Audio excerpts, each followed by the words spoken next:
दोस्तों, क्या आपके सामने कभी ऐसा हुआ है कि कुछ गलत हो रहा हो और जिस पर आवाज कोई नहीं उठा रहा हो और आप सबको लग रहा हो चलो यार ये तो नॉर्मल बात है, ऐसे तो होता रहता। ऐसा भी हो सकता है कभी आपके साथ ही कुछ हुआ हो और आपने उस बात को बहुत ही हल्के में लेकर छोड़ दिया हो, चलो कोई बात नहीं, ऐसे तो चलता रहता है। कभी आपने किसी को चांटा मारा हो, आपको किसी ने चांटा मारा हो, गालियां दी हों, ये सारी चीजें। दोस्तों, ये हमारे समाज में जिस तरह से हवा चलती है ना, तो ये सारी चीजें चलती रहती हैं। कुछ समय के लिए हो सकता है कि थोड़े बहुत समय के लिए रुक जाए, लेकिन फिर कुछ समय बाद में फिर चलने लग जाती है। कहने का मतलब ये चीजें कभी खत्म नहीं होने वाली। ये जो चीजें हैं जो कभी खत्म नहीं होने वाली, संविधान उसको खत्म करने की ताकत रखता है, कानून उसको खत्म करने की ताकत रखता है। जो चीजें असंवैधानिक होती हैं, और ये सारी चीजें जो असंवैधानिक में आती हैं, जो हम हल्के हल्के और छोटे मोटे ये जो करते रहते हैं ना, किसी को चिढ़ाना, किसी को मारना, किसी को पीटना, किसी को गाली बक देना, किसी को इस तरह से करना, ये सारे के सारे अपराध हैं। आज हम जिन पर बातें करने वाले हैं, टॉर्ट, जिसको बोलते हैं अपकृत्य। एक ऐसा कार्य, कृत्य का मतलब होता है कर्तव्य, एक ऐसा कार्य जिससे किसी की प्रॉब्लम हो रही हो, जिसको हम कार्य तो कर रहे हैं लेकिन उसको कार्य नहीं अकार्य कहा जाएगा। एक तो होता है अच्छा काम, एक होता है बुरा काम। तो बुरा काम कौन कौन से होते हैं, क्या क्या प्रावधान, उन सब के बारे में आज हम जानेंगे। हमारी टॉट की वीडियो आ गई है, ब्रह्मास्त्र वीडियो, जो हमारे फर्स्ट सेमेस्टर की थर्ड सब्जेक्ट की वीडियो है। तो चलिए ज़्यादा समय न लगाते, स्टार्ट करते हैं आज की वीडियो को, समझते हैं क्या है टॉट। देखिए, टॉट टॉट शब्द लैटिन शब्द टॉटम से निकला है, जिसका अर्थ है मुड़ा हुआ या टेढ़ा। ध्यान रखना, मुड़ा हुआ या टेढ़ा। सैमंड ने अपकृत्य को, इंग्लिश में इसको बोलते हैं टॉट को, टॉट बोलते हैं इंग्लिश में, और हिंदी में बोलते हैं इसको अपकृत्य, और लैटिन भाषा में बोलते हैं इसको टॉटम। तो अब सैमंड ने अपकृत्य को एक नागरिक गलत कार्य के रूप में परिभाषित किया है। मतलब कि एक गलत कार्य के रूप में एक किसी नागरिक को परिभाषित किया है, जिसे बिना शर्त हर्जाना मांगने वाली सामान्य कानून कार्रवाई के माध्यम से ठीक किया जा सकता है। कहने का मतलब है, कोई भी नागरिक अगर गलत कार्य करता है तो उसको सजा हो या ना हो वो बात अलग है, लेकिन उससे उसका हर्जाना लिया जा सकता है। ठीक है, हर्जाने का मतलब मुआवजा, जिससे अगर कोई गलत कार्य करता है तो वो ठीक हो सकता है। यह अनुबंध के विशिष्ट उल्लंघनों, विश्वास के उल्लंघन या अन्य न्याय संगत दायित्वों से अलग है। सपोज दैट कि आपको किसी ने कोई कार्य दिया कि चलो भैया ऐसा करो, ये गिलास रखा हुआ है कांच का, इस गिलास को ले जाकर के यहां से वहां अलमारी में रख दो। आपने कहा उससे, और इस गिलास को यहां से वहां रखने के लिए आपने कहा कि इस काम के हम आपको सैलरी देते हैं, 1 रुपया देंगे हम आपको, ठीक है। अब वो गिलास वो ले जाकर के उससे टूट गया, अब वो गिलास था 50 रुपए का, आपने उसे 1 रुपये देते हैं। अब वो कहिए मैं 1 रुपये तुझे फ्री का थोड़ी ना दे रहा हूँ, ये 50 रुपये के गिलास से इसको रखवाली करने के लिए दे रहा हूँ। अब कुछ नहीं हो सकता, तूने गिलास तोड़ दिया, 50 रुपये दे दे भैया मेरे, हिसाब बराबर, हिसाब बराबर। तो ये वही है हिसाब बराबर करने वाला कानून, ठीक है। इसमें कोई सजा वजा का तो प्रावधान इतना नहीं होता है, लेकिन हिसाब बराबर हो जाता है। इसी चीज को आज हम डिस्कस करने वाले। देखिए, टॉर्टस का गठन करने के लिए कुछ आवश्यक तत्व मौजूद होने चाहिए। मतलब कि जब टॉर्ट हो जाता है, मतलब अपकृत्य हो जाता है, तो उसको समझाने के लिए, बताने के लिए, या फिर उसको प्रभावशील बनाने के लिए सबूत चाहिए कि हाँ टॉर्ट उससे हुआ है। तो टॉर्ट के आवश्यक तत्व क्या है? सबसे पहला, जैसा कि पहले ही कहा जा चुका है कि किसी अपकृत्य के अस्तित्व के लिए अपकृत्य के 4 आवश्यक तत्व हैं। मतलब कि अगर कोई भी अपकृत्य टॉर्ट आपसे हो जाता है, अपकृत्य को हम अपनी भाषा में समझते हैं काम बिगड़ना, ठीक है। अगर आपसे कोई काम बिगड़ जाता है, टॉर्ट हो जाता है, अपकृत्य हो जाता है, तो उसको साबित करने के लिए 4 रूल होने चाहिए, 4 चीजें हैं कि कौन कौन सी। सबसे पहला, देखभाल करने के कर्तव्य का अस्तित्व। देखिए, देखभाल करने के कर्तव्य का अस्तित्व क्या है?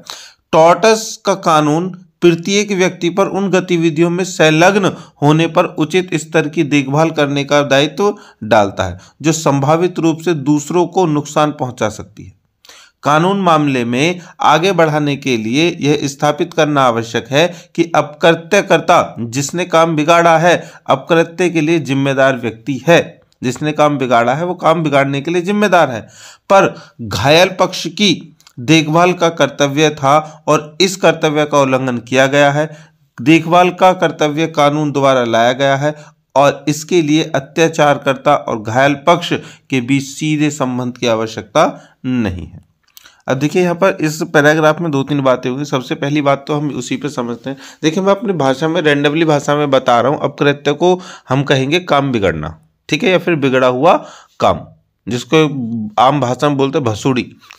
ठीक है, अजीब सा लगेगा तुम्हें, लेकिन जब मैंने सुना था ना कॉलेज टाइम में तो बोलते हैं यार ये क्या भसुड़ी फैला दी, रायता फैला दिया, ये सारी चीज़ें जो है ना वो टॉट को परिभाषित करती है। तो चलिए अब इसमें सबसे पहला है कि जिम्मेदारी। देखिए अगर आप किसी से भी अपने किसी भी काम के लिए जो आपका काम बिगाड़ा है जिसने, उससे उसका मुआवजा तब ले सकते हैं कि तब आपने उसको उस काम को ठीक करने की जिम्मेदारी दी होगी। अगर आपने किसी को किसी काम को करने की जिम्मेदारी दी है, अगर उसने जिम्मेदारी से काम नहीं किया और काम बिगड़ गया तो ही वो उस मुआवजे को देने का हकदार होगा जितना आप काम बिगड़ा है। ये है देखभाल करने के कर्तव्य का अस्तित्व। जैसे कि आपका एक दुकान है, वहां पर आपने मतलब कि दुकान छोड़ो, आपका एक कंपनी है, कंपनी पर आपने गार्ड को छोड़ रखा है और अंदर खड़ी हुई है कार और गार्ड वहीं पर है और उसे बोल रखा है, गार्ड का काम तो काम ही होता है। अब गार्ड भैया वहाँ सिक्योरिटी करने की जगह है, वो अंदर कैबिन में जाकर गार्ड रूम में जाकर के सो जाता है और इतने में ही उसकी कार को निकाल करके कोई चला जाता है। तो अब वो कहेगा कि मैंने जब तुझे गार्ड की नौकरी के लिए यहाँ पर रखा हुआ है, किस लिए रखा हुआ है? इसलिए रखा हुआ है कि मेरी चीजें चोरी ना हो, और तू अंदर सो गया, भैया मेरी कार का जुर्माना तो तू और उसको भरना पड़ेगा, क्योंकि उसने उसकी जिम्मेदारी है भाई। समझ में आ गया?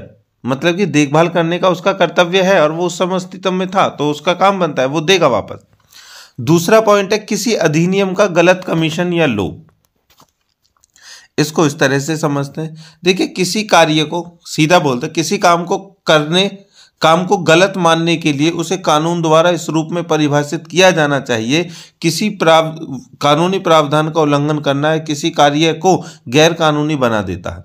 कहने का मतलब है अगर किसी से कोई कार्य बिगड़ा है तो उसको ये देखा ये इसने जो ये कार्य बिगड़ा है उसमें इसका गैर कानूनी कोई हक है, मतलब कि इसने किसी कानून को तोड़ा है इसमें करते हुए। तो यह ध्यान में रखना महत्वपूर्ण है कि एक नैतिक गलती जरूरी नहीं कि कानूनी गलती के बराबर हो। नैतिक गलती और कानूनी गलती इसको भी हम समझेंगे अभी, लेकिन आगे पढ़ते हैं। केवल नैतिक रूप से गलत होना कानूनी गलती गलत कार्य के रूप में योग्य होने के लिए अपर्याप्त है। कोई कार्य केवल तभी गैर कानूनी माना जाता है जब वह कानून का उल्लंघन करता है, भले ही उसके नैतिक निहितार्थ कुछ भी हो। इसके अलावा गलत काम के परिणाम स्वरूप किसी अन्य व्यक्ति को वास्तविक नुकसान या कानूनी चोट लगनी चाहिए। निम्नलिखित मामले में इस आवश्यकता का उदाहरण देते हैं। देखिए इस पॉइंट को हमने ये कहा है कि अगर किसी के ऊपर कोई गैर कानूनी काम करता है, ठीक है, और कानूनन कोई काम करता है सही और उससे कोई गलती हो जाती है तो उसको हम जो टॉर्ट है ना कार्य गलत में नहीं रखेंगे। लेकिन कोई अगर व्यक्ति गैर कानूनी काम करता है और तब उससे नुकसान हो जाता है तो वो उस श्रेणी में आ जाएगा कि उसको भरपाई करनी पड़ेगी। उदाहरण इसका है ग्लासगो कॉर्पोरेशन बनाम टेलर, 1992 का एक उदाहरण है। यहाँ पर देखिए इस मामले में एक निगम बच्चों को जहरीले पेड़ से दूर रखने के लिए उचित बाड़ लगाने में विफल रहा। कहने का मतलब है कि यहाँ पर एक खेत है और यहाँ पर खेती होती है, फसल बोती है, और उनको पता है अगर इस बच्चे ने किसी ने इसको देखा तो बच्चे क्या करेंगे, इसको तोड़ेंगे, इसके पत्तों को फलों को खा लेंगे और वो बीमार पड़ जाएंगे, फिर जहर से मर जाएंगे। तो क्या करेंगे भैया, जिसका भी ये खेत है या फिर कोई सरकार है कुछ भी, इसके आस पास में बाड़ लगाएगी। बाड़ लगाने का मतलब कोई बाउंड्री करेगी या तारों की खिंचाई करेगी, कुछ भी करेगी ताकि कोई भी बच्चा इधर ना घुस सके किधर से भी, ठीक है। तो इसको करने में जो बाढ़ है, ठीक है, मतलब कि एक निगम जो है, एक निगम ले लो, कोई सरकारी संस्था ले लो, कोई भी ले लो, वो विफल रहा, मतलब कि उसको बाढ़ को सही न लगाने में विफल रहा। अब नतीजा यह हुआ कि एक बच्चे ने जहरीले पेड़ से फल तोड़कर खा लिया और उसकी मौत हो गई। इस चूक के लिए निगम को उत्तरदायी ठहराया जाएगा। अब जनरल क्लीनिंग कॉर्पोरेशन लिमिटेड बनाम क्रिसमस 1953 इस मामले में एक नियोक्ता कार्य को सुरक्षित प्रणाली के लिए सुरक्षा बेल्ट प्रदान करने में विफल रहा, जिसके परिणाम स्वरूप इस चूक से परिणाम उत्पन्न हुआ।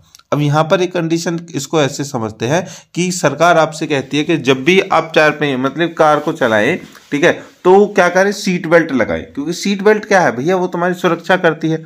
अब सीट बेल्ट आपने नहीं लगाई और एक्सीडेंट होगा तो खतरनाक वो तो होगा ही ना। तो आपने वहां पर नियम को भी तोड़ा है, नैतिकता को भी खत्म कर दिया है और नुकसान हुआ है। तो उसकी भरपाई तो तुम खुद ही कर रहे हो, किसी और को नहीं, क्योंकि खुद का नुकसान हुआ है। समझ गए नहीं समझ गए? तो कार्य हमेशा कैसे होने चाहिए दोस्तों, सही होने चाहिए, अच्छे नजरिए के होने चाहिए। तीसरा पॉइंट है वास्तविक क्षति या कानूनी क्षति। देखिए, वास्तविक क्षति और कानूनी क्षति का मतलब, वास्तविक क्षति का मतलब असल में ये काम हुआ है, ये गलत हुआ है। मतलब कि सपोज दैट के आप जा रहे हैं कहीं पर, ठीक है, और जाते जाते क्या हुआ कि आपकी बाइक जो है वो पंचर हो गई, तो ये तुम्हारी वास्तविक क्षति हो गई, ठीक है।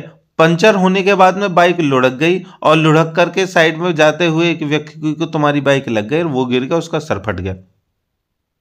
अब देखो, वास्तविक क्षति तो हुई कि तुम्हारी बाइक बिगड़ गई, उसका पंचर हो गया, वो तुम लड़ गए, तुम छिल गए। उसके बाद में हुआ ऐसा कि किसी और को भी ले डूबे तुम, तो वो कानूनी क्षति होगा, वो कानून के द्वारा तुम्हारी एस्टेसी कर देगा।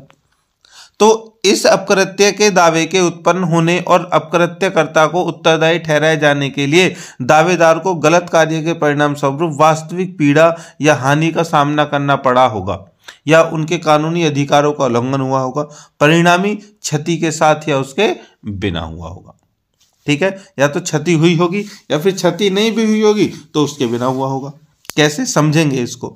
देखिए, इस पॉइंट को समझाने के लिए 2 कहावतें हैं, और ये जो 2 कहावतें मैं नीचे बता रहा हूं ना दोस्तों, ये 4 नंबर में आपको देखने के लिए मिल जाएंगी पेपर में, तो इसलिए बहुत अच्छे से ध्यान में रखना। 2 कहावतें, पहली है इंजूरिया साइन डेमनो, ध्यान रखना, इंजूरिया साइन डेमनो, और एक उल्टी है इसकी, डेमनम साइन इंजूरिया। तो अपकृत्य के इस महत्वपूर्ण तत्व द्वारा कवर किए जाने गए नुकसान और या चोट की विभिन्न श्रेणियों को शामिल करता है। मतलब ये दोनों ऐसे पॉइंट हैं जो हमारी जो क्षति है ना उसको बताते हैं। कैसे? सबसे पहला देखते हैं इंजूरिया साइन डेमनो। देखिए, इंजूरिया साइन डेमनो, INJURIA, इंजूरिया, और साइन SINE, साइन, और डेमनम DAMNUM, ठीक है। इस तरह से स्पेलिंग लिखी भी आ सकती है, इसलिए मैंने लिखा है। केवल और केवल ये स्पेलिंग लिखी भी आ सकती है पेपर में 4 नंबर में, तो आपको ध्यान रखना इंजूरिया साइंस साइन डायमनम, ठीक है। कहाँ बताई थी सर ने? ओहो, उसमें बताई थी टॉट के उसमें, ठीक है। चलिए आगे बढ़े।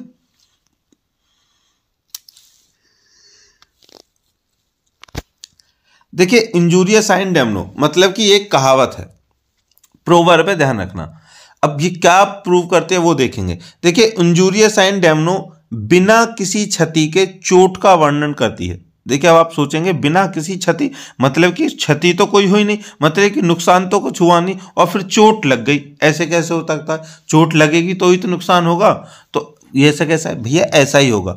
यहां पर बोला है बिना किसी नुकसान के चोट का वर्णन करती है, जो अपकृत्य कानून के तहत कार्रवाई योग्य है, तो उसमें कार्रवाई होगी।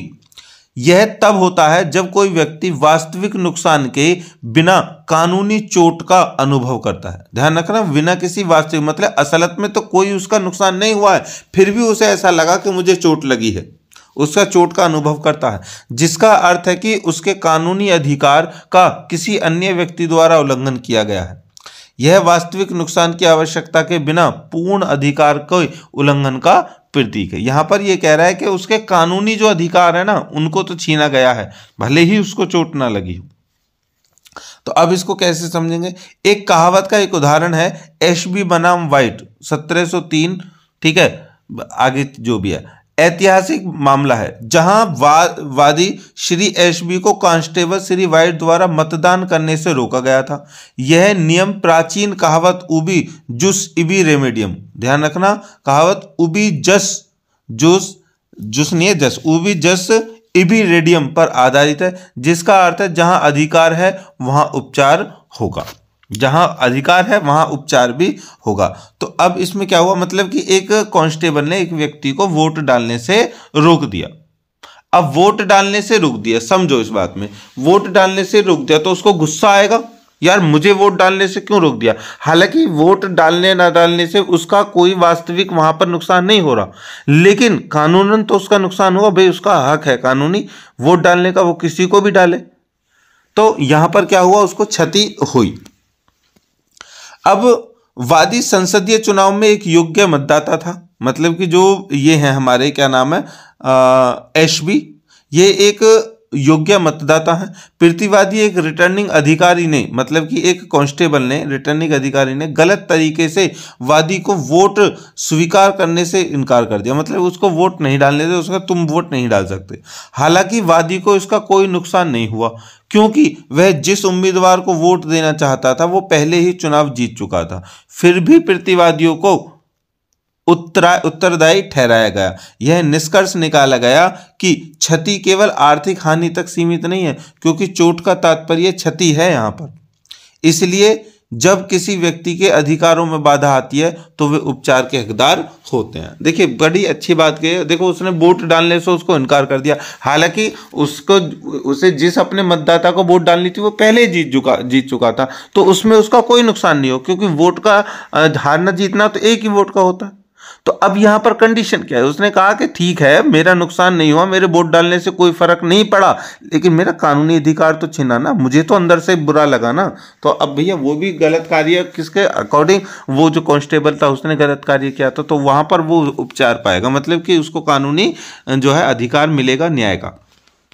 अब भारत के एक अन्य मामले में भीम सिंह बनाम जम्मू कश्मीर राज्यवादी जो संसद सदस्य सांसद था, वो एक पुलिस कांस्टेबल द्वारा विधानसभा चुनाव के परिसर में प्रवेश से वंचित कर दिया गया, जिससे उसके कानूनी अधिकारों का उल्लंघन हुआ। फिर क्या हुआ, बदले में जिसको वो वोट डाल रहे थे, जिसके वोट डालने से रोका था, उसको बाद में पता चला, उसने क्या कर दिया उसको, कि उसके कानूनी अधिकार से ही उसको वंचित कर दिया। अब खड़े रहो चुपचाप, ठीक है। तो अब दोनों ही इसमें कंडीशन आपने समझ ली। चलिए, इंजूरिया साइन डेमनम तो आपने देख लिया, अब उसका उल्टा देखते हैं, डेमनम साइन इंजूरिया। देखिए यह कहावत पिछली कहावत के विपरीत है, मतलब जो पीछे कहावत हुई है उसके बिल्कुल अपोजिट है। वो तो जो हमने ये पढ़ा था, प्रोवर्ब कहावत पढ़ी तभी हमें पता चला था, लेकिन अर्थ भी दोस्तों इसके अलग, उसी के तरह ही है। देखिए यह चोट के बिना क्षति को संदर्भित करता है। इस मामले में पार्टी को वास्तविक शारीरिक या नैतिक नुकसान होता है, लेकिन उसके कानूनी अधिकारों का कोई उल्लंघन नहीं होता। मतलब कि यहाँ पर उसको चोट लगती है, नुकसान भी होता है, ठीक है, चोट लगती है और नुकसान भी होता है, लेकिन उसके कानूनी जो भी वो है उल्लंघन है वो नहीं होते। सॉरी, चोट नहीं लगती है, नुकसान हो जाता है। और पहले में क्या था, पहले में चोट नहीं लगी थी फिर नुकसान हुआ था। अब यहां पर चोट के बिना क्षति होगी। कहने में कुछ गड़बड़ तो नहीं करती मैं दोबारा बता देता हूं। इंजूरिया साइन डेमनम का मतलब है कि आपको क्षति हुई है, लेकिन आपका कोई भी नुकसान नहीं हुआ है। अब यहां पर यह है कि भैया आपको नुकसान तो हुआ है लेकिन क्षति नहीं हुई। कैसे, देखिए, यह किसी पार्टी को उनके कानूनी अधिकारों के उल्लंघन के बिना हुई वास्तविक या पर्याप्त हानि को संदर्भित करता है। ऐसे मामलों में वादी के पास कार्रवाई का कोई कारण नहीं है, क्योंकि बिना किसी कानूनी अधिकार या उल्लंघन उसका नहीं हुआ है। डेमनम साइन इंजूरिया का एक उदाहरण ग्लूसेस्टर, इसको न दोस्तों ये जो चीजें हैं थोड़ा उदाहरण से क्लियर होती हैं, ठीक है। तो ग्लूसेस्टर ग्रामर स्कूल का मामला है, जहां प्रतिवादी ने वादी के स्कूल के पड़ोस में ही एक स्कूल स्थापित किया और फीस भी कम कर दी। इससे अपकृत्य का मामला नहीं माना गया, क्योंकि वादी को केवल वित्तीय नुकसान हुआ था, जो उनके किसी भी कानूनी अधिकार का उल्लंघन नहीं था। अब पहला और दूसरा तो आपने रूल देख लिया, अब मैं आपको फिर से बता देता हूं। देखिए जी, पहला था मतलब कि जो था इंजूरिया डैमनम साइन, उसमें क्या था, कानूनी उल्लंघन, कानूनी तौर से उसका नुकसान था, आर्थिक तौर पर उसका नुकसान नहीं था, मतलब कोई चोट उसको नहीं आई थी, चोट नहीं थी। अब यहां पर क्या है कि कानूनी रूप से, ठीक है, उसका कोई अधिकार नहीं हो रहा है, लेकिन उसको आर्थिक तौर पर चोट पहुंची है। अब यहां पर वो केस नहीं कर सकता, यहां पर वो केस कर सकता था, क्योंकि यहां पर उसको कोई नुकसान नहीं है, कोई क्षति नहीं हुई, कोई चोट नहीं पहुंची, कोई पैसा बर्बाद नहीं हुआ यहां पर उसका, लेकिन कानूनी अधिकार तो छीन लिया था ना पहले में, जब उसको वोट डालने से रोक दिया था। अब दूसरे में क्या हुआ, दूसरे में उसका कोई कानूनी अधिकार नहीं छीना गया है, ठीक है, लेकिन आर्थिक क्षति पहुंची है, उसको चोट पहुंची है, क्षति पहुंची है, पैसा बर्बाद हुआ है उसका, तो दोनों अपोजिट हो गए। समझ में आ गया? इसको बोलते हैं डैमनम साइन इंजूरिया और इसको बोलते हैं इंजूरिया साइन डैमनम। अब इससे अच्छा और कुछ भी हो सकता है तो वो हम बता देंगे, अगर आपको अभी भी समझ में नहीं आया तो आप हमें कमेंट करके बता सकते हैं, ठीक है। बाकी आपका बहुत प्यार मिल रहा है, जल्दी से इस वीडियो को भी शेयर कर दो। आ गया दोस्तों कानूनी उपाय। देखिए, टॉर्ट का कानून घायल पक्षों को उनके अधिकारों का उल्लंघन होने पर विशिष्ट कानूनी उपचार प्रदान करता है। इन उपायों को में मौद्रिक मुआवजा, विशिष्ट संपत्ति की बहाली, अदालत द्वारा आदेशित निषेधाज्ञा शामिल हो सकते हैं। न्यायालय क्षति की सीमा और क्या यह बहुत दूर है यह निर्धारित करने के लिए प्रत्यक्ष और दूरदर्शिता जैसे परीक्षण लागू करके दायित्व के विभिन्न कारकों का आकलन करता है। इन कारकों का मूल्यांकन करने के बाद ही न्यायालय दावेदार को राहत प्रदान करता है। कहने का मतलब है, इस तरह की कभी भी किसी को क्षति पहुंचती है किसी के अपकृत्य के कारण, तो उसके लिए कानून है, अदालत है, जितना किसी का नुकसान होता है उस नुकसान की बहाली की जाती है, और जो नुकसान करने वाला होता है प्रतिवादी, भैया उसको क्या देना पड़ता है, हर्जाना देना पड़ता है और मुआवजा देना पड़ता है। जो राजी राजी देगा, राजी राजी नहीं देगा तो फिर गैर राजी देगा, फिर किसके द्वारा देगा, कोर्ट के द्वारा देगा, क्योंकि ये कानूनी प्रावधान है। चलिए आगे बढ़ते हैं। यहां पर एक बार फिर से समझ लेते हैं कि टॉर्ट क्या है। देखिए, अपकृत्य एक पक्ष द्वारा दूसरे पक्ष के विरुद्ध किए गए नागरिक अपराध को संदर्भित करता है। मतलब कि दो नागरिक हैं, एक नागरिक दूसरे के खिलाफ कोई गलत कार्य करता है जिससे उसको हानि होती है, किसी भी तरह की हानि हो सकती है, पैसे की हानि, समय की हानि, उसके अधिकारों की हानि, कर्तव्य की हानि, मानसिक हानि, शारीरिक हानि, कोई भी अगर उसको क्षति पहुंच रही है, हानि हो रही है, तो वही टॉर्ट है। समझ में आ गया?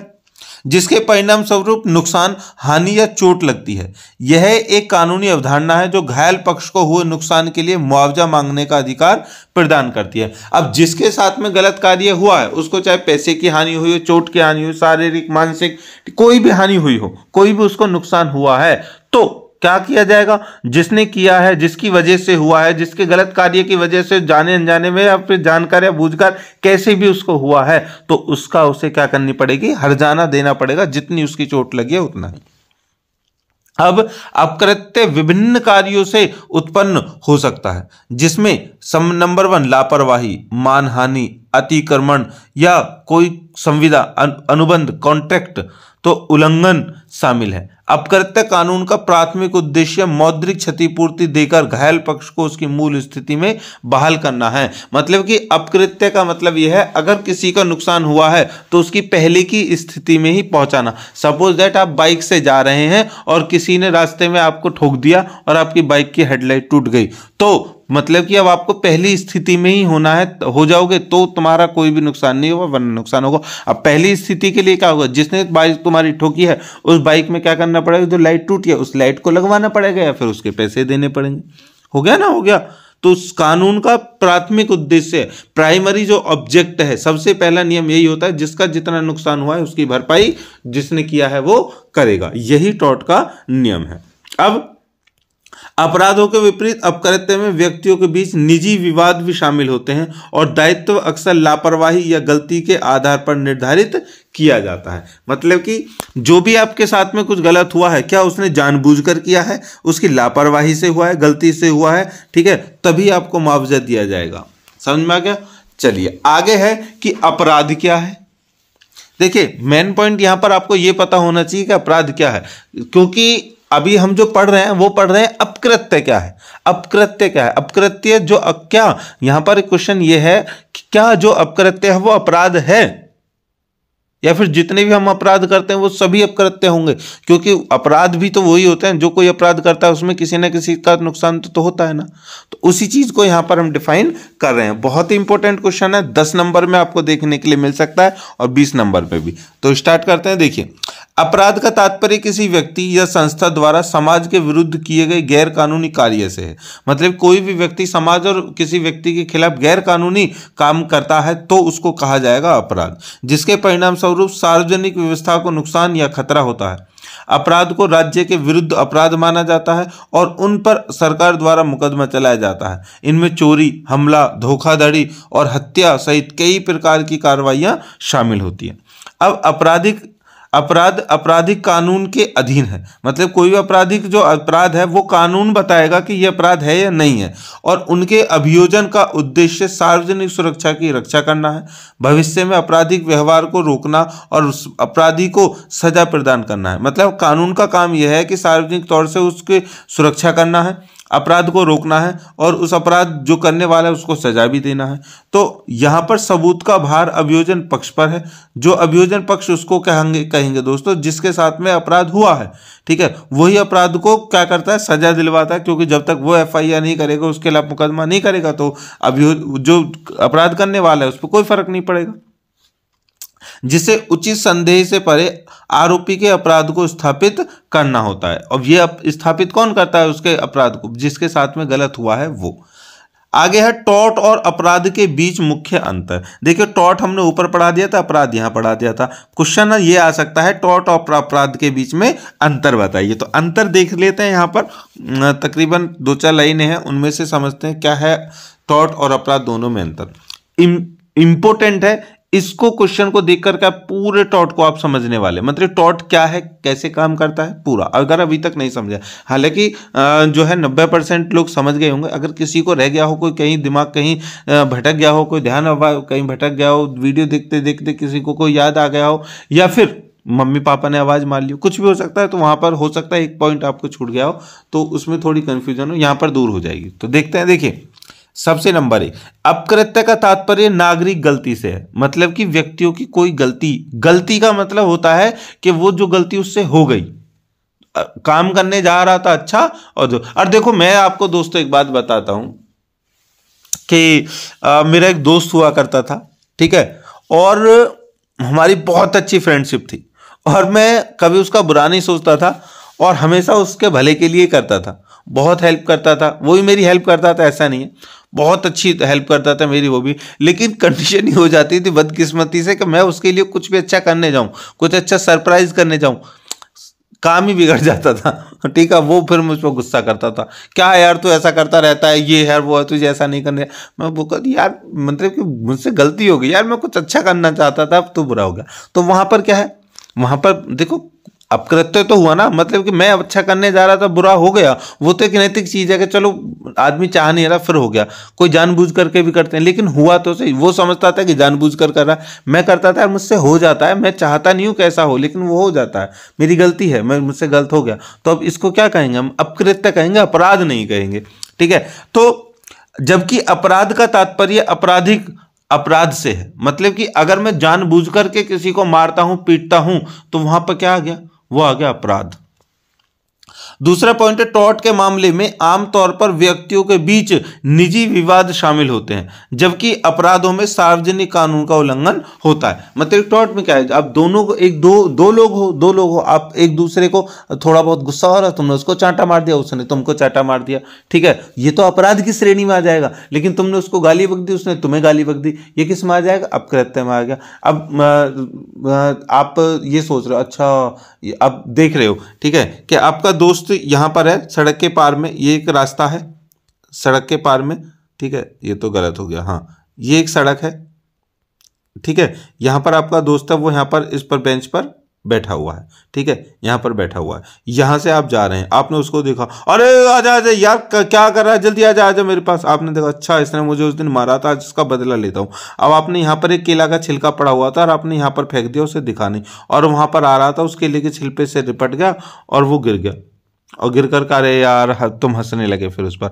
तो अब ये क्या हो गया, ये हो गया अपकृत्य। अब वो नीचे गिर गया, उसको बेइज्जती से महसूस हुई, उसका थोड़ा सा जो घुटना है वो भी छिल गया, और फिर क्या हुआ, ये अपकृत्य हुआ। आपने जानबूझकर किया है, कैसे भी क्या किया तो सही, अब उसको क्षति पहुंचे। अब क्या करना पड़ेगा, जल्दी से उठ के उठा करके हॉस्पिटल ले जाना पड़ेगा, उसका इलाज करवाना पड़ेगा, ठीक है। लेकिन दोस्तों अगर यहां पर उसकी मौत हो जाती तो ये अपराध बन जाता।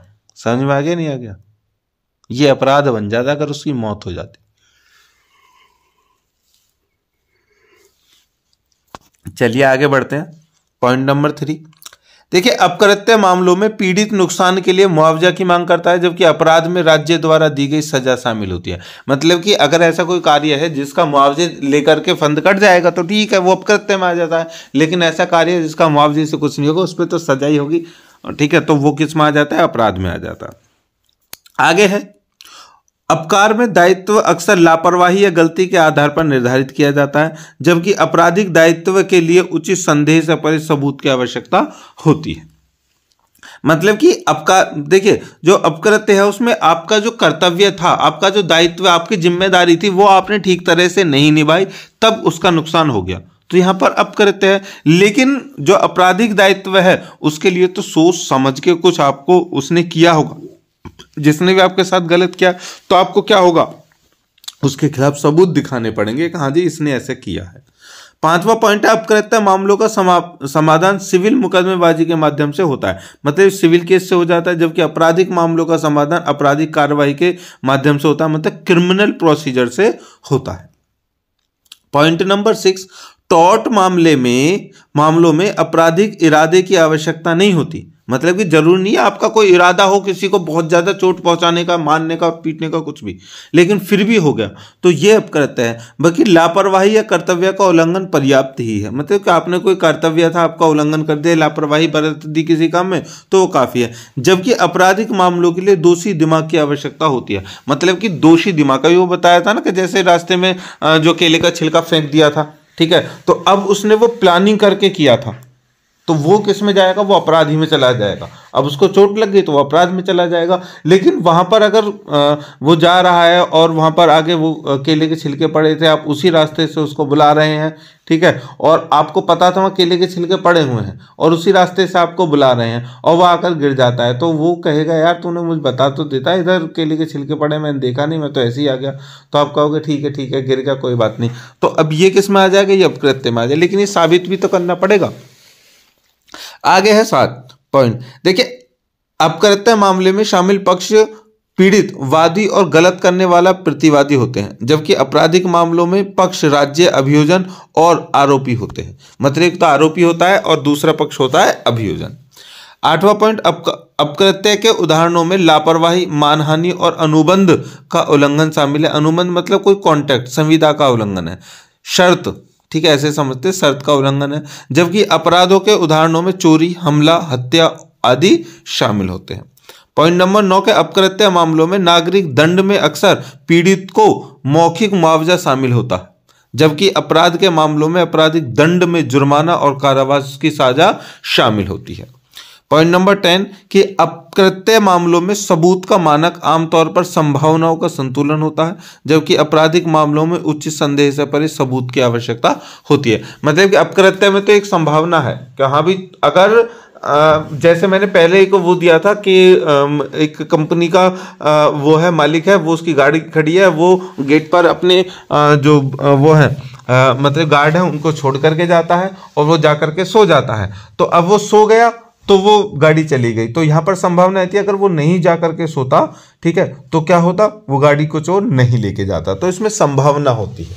और क्रिमिनल का कोई मौका हो गया है, काम हो गया है, कोई अपराध हो गया है, तो भैया उसके लिए सबूत इकट्ठा करने होंगे, सबूत दिखाने होंगे। आगे बढ़ते हैं। गैर कानूनी कैद, ये एक पॉइंट है, ठीक है, इसको बोलते हैं मिथ्या कारावास या झूठा कारावास, ठीक है। मिथ्या कारावास, झूठा कारावास या फिर गैर कानूनी कैद बोलते हैं इसको। इसको बोलते हैं मतलब कि आप सीधा सीधा यह है मिथ्या और गैर कानूनी कारावास कि आपने किसी को पकड़ के और बंद कर लिया। कोई पेपर देने के लिए जा रहा है और आपने उसको मतलब कि जिस 10 बजे से पेपर है और आपने अपने दोस्त को पकड़ के बैठा लिया अपने पास में और उसको छोड़ा नहीं 15 मिनट तक। वो भतेर कह रहा है यार जान दे मेरा पेपर छूट जाएगा, नहीं जाने दूंगा। तुमने उसको पकड़ के बैठा लिया और जैसे ही 10 बज के 10 मिनट हुई तुमने उसको छोड़ दिया, चल ठीक है अब चला जा। अब उसका नुकसान हो गया। यहाँ पर क्या हो गया नुकसान कि उसका पेपर में या तो पेपर में बैठेगा नहीं, जाएगा, बैठेगा तो 1 घंटे लेट हो जाएगा। अब उसके बैक लगने के चांस है। अब वो उससे कहेगा देख तेरी वजह से मेरी बैक लगी है, मेरा एक पेपर मुझे अब आगे देना पड़ेगा, उसके लिए मुझे बैक पेपर फॉर्म भरना पड़ेगा, ठीक है, मुझे 2000 रुपये चाहिए तो तुम्हें देने पड़ेंगे।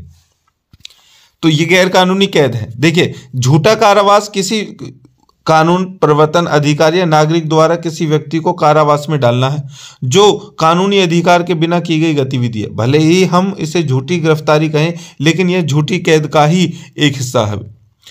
झूठी गिरफ्तारी को, झूठी हिरासत को अलग अलग नाम दिया गया है, लेकिन वे मूल रूप से अब अप्रभदेय है। अप्रभदेय का मतलब है वो अलग अलग नहीं है और इसलिए अदालतों द्वारा उन्हें एक ही अपकृत्य रूप में माना जाता है। मतलब कि पुलिस अगर तुम्हें उठा करके जेल में बंद कर दे तो मिथ्या कारावास हो गया। इसी तरह से आप किसी को पकड़ कर अपने घर में बंद कर लें तो वो भी एक मिथ्या कारावास हो गया। यह कि झूठे कारावास के पीड़ितों को 3 तरीकों से मुआवजा दिया जा सकता है। नंबर 1, बंदी प्रत्यक्षीकरण, क्षति और स्वयं की सहायता। देखिए, बंदी प्रत्यक्षीकरण तो दोस्तों एक रिटेक है। जब आपको पुलिस या कोई भी पकड़ के जेल में डाल दे तो तुम्हारे पास में बंदी प्रत्यक्षीकरण का हथियार होता है।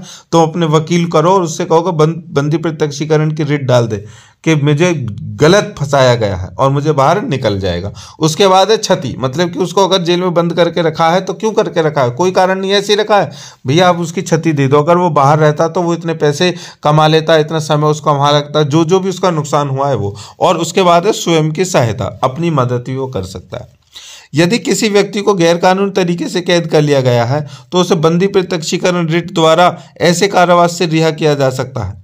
एक अपकृत्य होने के नाते झूठे कारावास के लिए महत्वपूर्ण सुधार पीड़ित को होने वाली शारीरिक या मानसिक पीड़ा, पीड़ित के प्रतिष्ठा की हानि या जहां तक कि आरोपी के दुर्भाग्यपूर्ण इरादे के लिए क्षति की कार्रवाई है।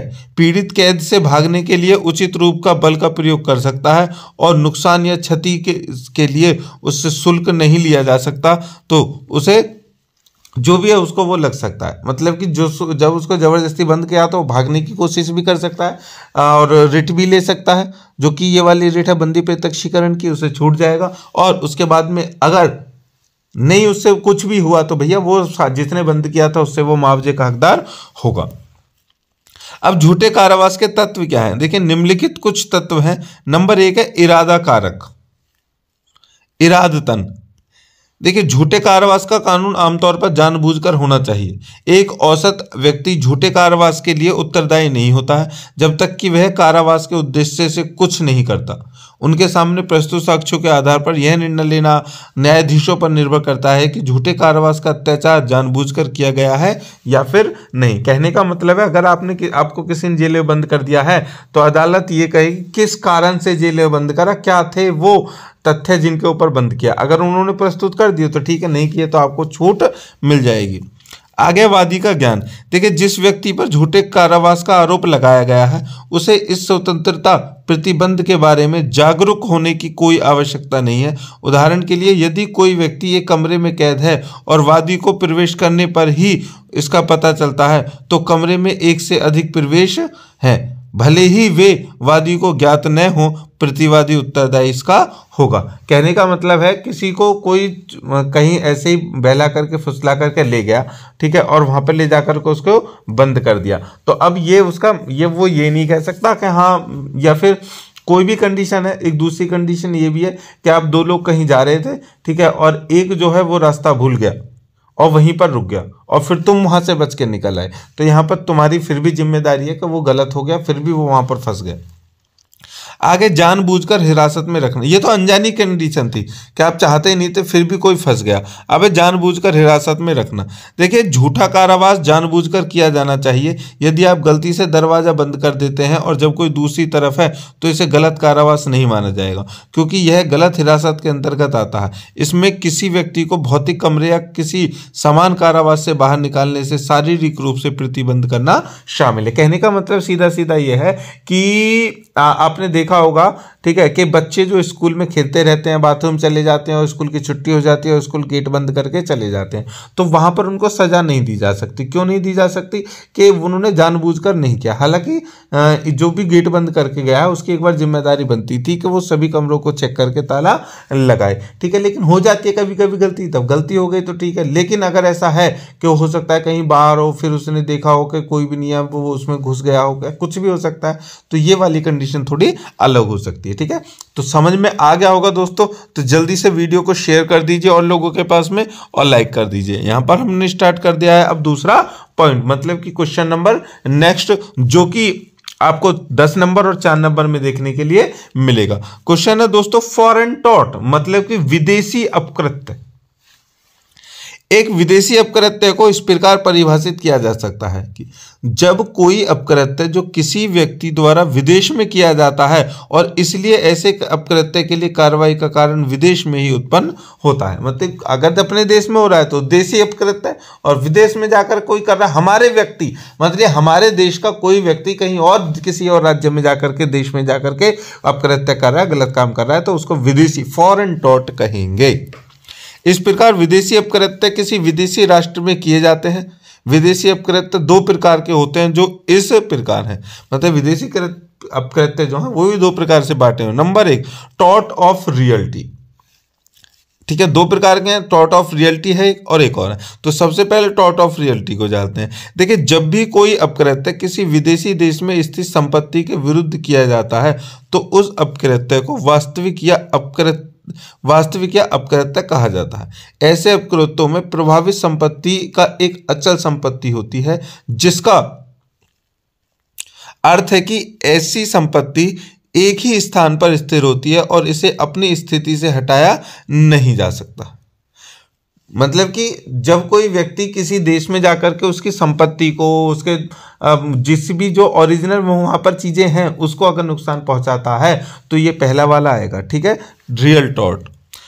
तो टॉट के अंग्रेजी कानून के तहत ऐसे मामले में कोई कार्रवाई नहीं हो सकती जहां अचल संपत्ति से संबंधित कोई टॉट किया गया हो, और इस प्रकार ऐसे मामलों में वादी द्वारा दायर मुकदमा अदालतों द्वारा खारिज कर दिया जाता है। तो ये जो पहला वाला जो टॉट है इसके लिए कोई विशेष वो नहीं है, प्रावधान विदेश में नहीं है कि इसके लिए बहुत ही ज्यादा कोई अलग वो बात होगी, ठीक है, वो चीजें नॉर्मल है वहां पर। लेकिन एग्जाम्पल में थोड़ा सा आपको अलग देखने के लिए मिलेगा। क्या है कि उदाहरण इंग्लैंड का निवासी है जो व्यापारिक यात्रा पर भारत आया है और भारत में रहने के दौरान वह मतलब कोई बी व्यक्ति है के घर पर अतिचार का अपराध करता है। यहाँ भले ही एक अपकृत्य किया गया है, लेकिन चूंकि यह एक अचल संपत्ति के खिलाफ किया गया है जो एक विदेशी देश में स्थित है, यह वास्तविकता का अपकृत्य है और ए के खिलाफ ऐसा मामला चलने योग्य नहीं है, ठीक है।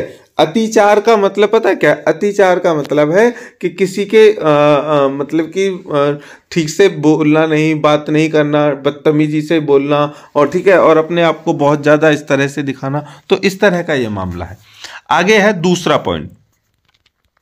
अच्छा, एक एग्जांपल और है इसका, देखिए, ब्रिटेन साउथ अफ्रीका कंपनी बनाम कंपेनिया डी मैकाम्बिक 1953 SC 602 के मामले में प्रतिवादी इंग्लैंड का निवासी था और उसने वादी की खादान में अतिक्रमण किया था। अतिक्रमण का मतलब कब्जा कर लिया, जो दक्षिण अफ्रीका में स्थित थी, जिसके परिणाम स्वरूप वादी ने मुकदमा दायर किया, जिसके विरुद्ध न्यायालय में अतिक्रमण का मुकदमा दायर किया गया। यह माना गया चूंकि अपकृत्य विदेशी भूमि में अचल संपत्ति के विरुद्ध किया गया था तो वादी का मुकदमा सफल नहीं हो सका और इसलिए प्रतिवादी को दोषी नहीं ठहराया गया, ठीक है। अचल संपत्ति के साथ में अगर कोई भी अपकृत्य होता है तो विदेश में उसको मान्य नहीं किया जा सकता।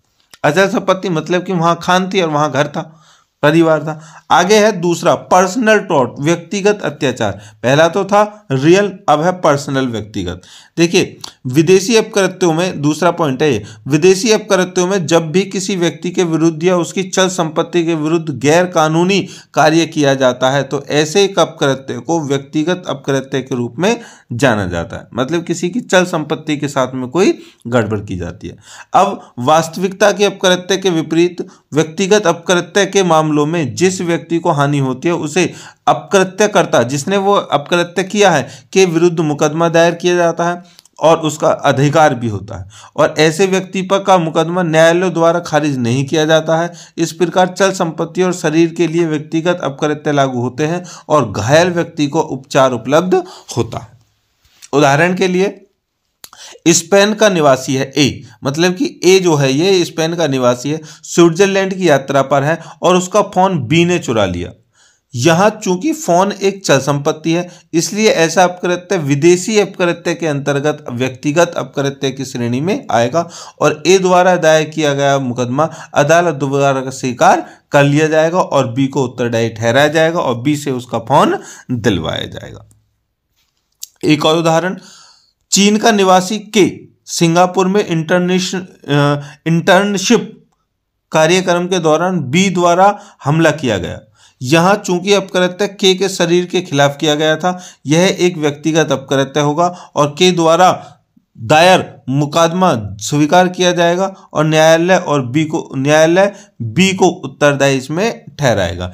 इसलिए व्यक्तिगत अपकृत्य वास्तविकता के अपकृत्य से अलग है, क्योंकि वास्तविकता के अपकृत्य में गलत करने वाले के खिलाफ दावा दायर करने का कोई अधिकार नहीं है, जबकि व्यक्तिगत अपकृत्य के तहत कोई व्यक्ति अपकृत्य के कारण हुई चोट या हानि के लिए मुकदमा दायर कर सकता है। ठीक है दोस्तों, तो टॉर्ट ऑफ रियल्टी को आपने समझ लिया और पर्सनल टॉर्ट को भी आपने समझ लिया, जो फॉरेन कंट्री में दोनों रूल लागू होते हैं। आगे बढ़ते हैं।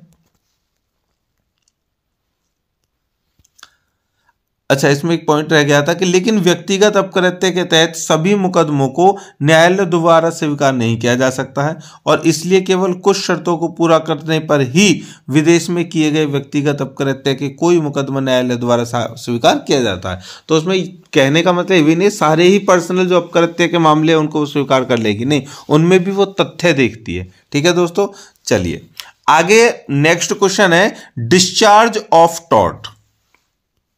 देखिए डिस्चार्ज ऑफ टॉर्ट को हिंदी में कहते हैं टॉर्ट्स का निर्वहन।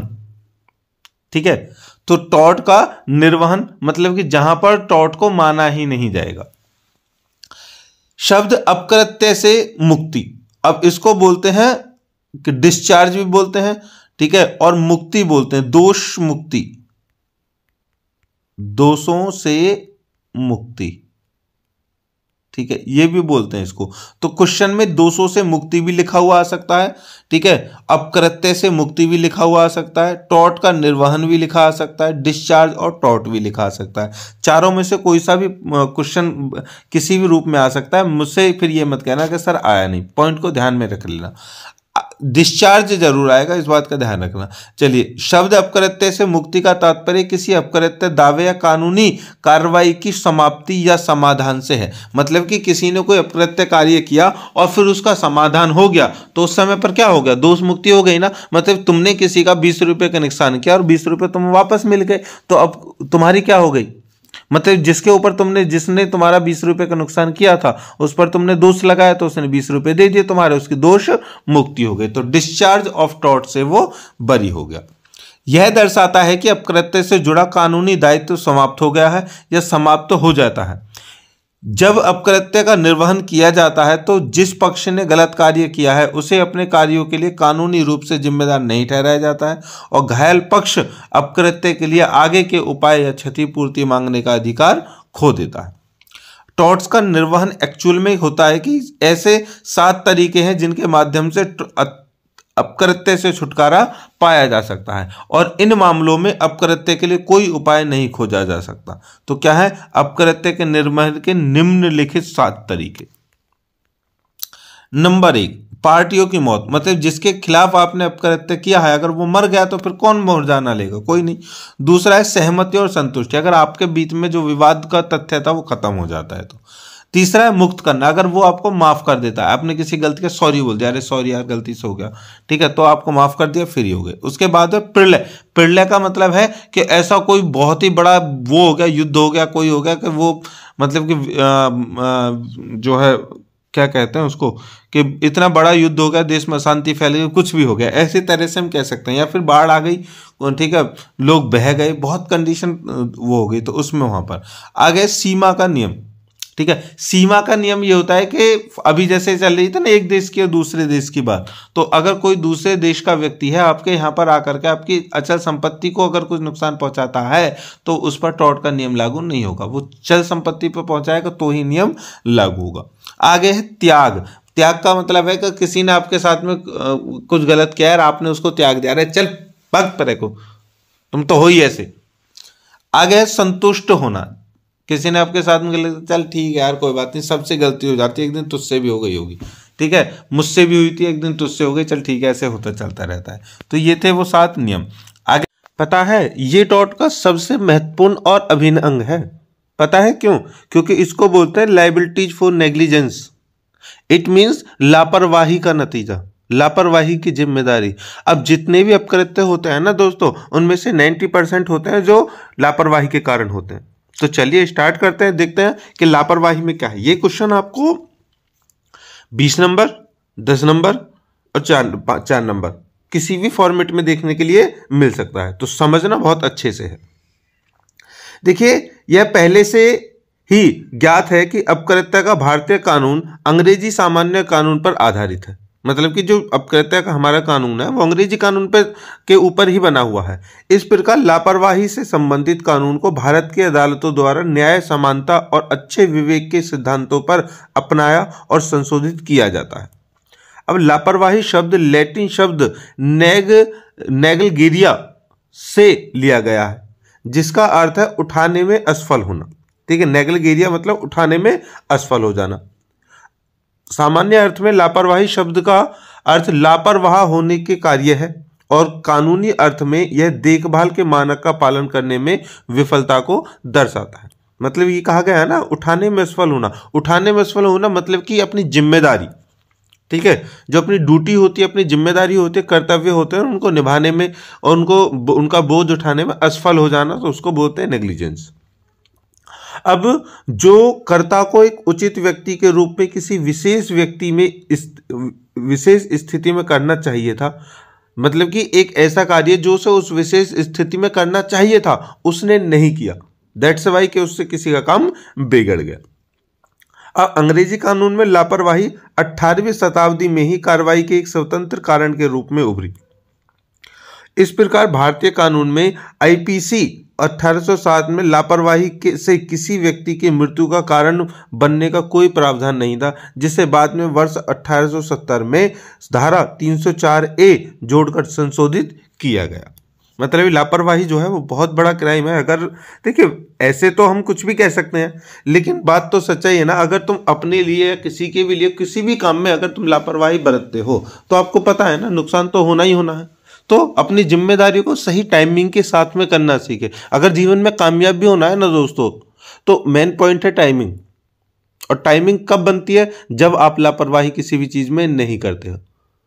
तो केयर ऑफ योर सेल्फ। अब लापरवाही की परिभाषा देखिए, अर्थ तो जान लिया, परिभाषा यह है कि विनफील्ड और जोलोविच के अनुसार लापरवाही वादी द्वारा देखभाल के कानूनी कर्तव्य का उल्लंघन है, जिसके परिणाम स्वरूप वादी को अवांछित क्षति होती है। अब इसमें वादी कौन है? वादी था इसमें, वादी जो है उसमें पीड़ित व्यक्ति है। ठीक है, तो पीड़ित व्यक्ति के खिलाफ मतलब पीड़ित व्यक्ति के प्रति जो जिम्मेदारी बनती थी उस जिम्मेदारी को पूरा नहीं किया गया।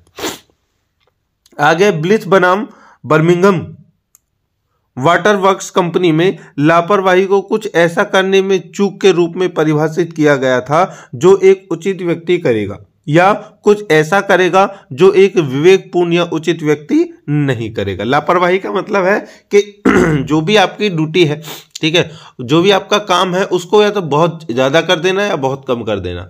एक बैलेंस नहीं बनाना, और जहां बैलेंस नहीं बनेगा ना वहां पर गड़बड़ हो जाएगी। चलिए इसके लिए मैं तुम्हें एग्जाम्पल बताता हूं। लापरवाही से एक बहुत बड़ा हमारे देश का एक ट्रेजेडी जुड़ी हुई है 1984 की। ठीक है, एग्जाम्पल बहुत बड़ा है, क्वेश्चन पर्टिकुलरली आता है। वीडियो के जो अंतिम चरण में हम उस क्वेश्चन को देखने वाले हैं, तो कंटिन्यू वीडियो रखें और उस वीडियो को जरूर देखें। ठीक है, इसका एग्जाम्पल हम वहां पे लेंगे, आप ध्यान रखना। चलिए इसके जो प्रकार हैं उसको 3 रूपों में इसको वर्गीकृत किया गया है। नंबर 1, मतलब कि जो आपकी लापरवाही है, ठीक है, नेग्लिजेंस है, तो उसको 3 रूपों में बताया गया है। सबसे पहला असंयम। असंयम का मतलब पेशेंस ना होना। देखिए इसका अर्थ है किसी कार्य को करने में विफलता का कार्य जो किसी का व्यक्ति को करना चाहिए था।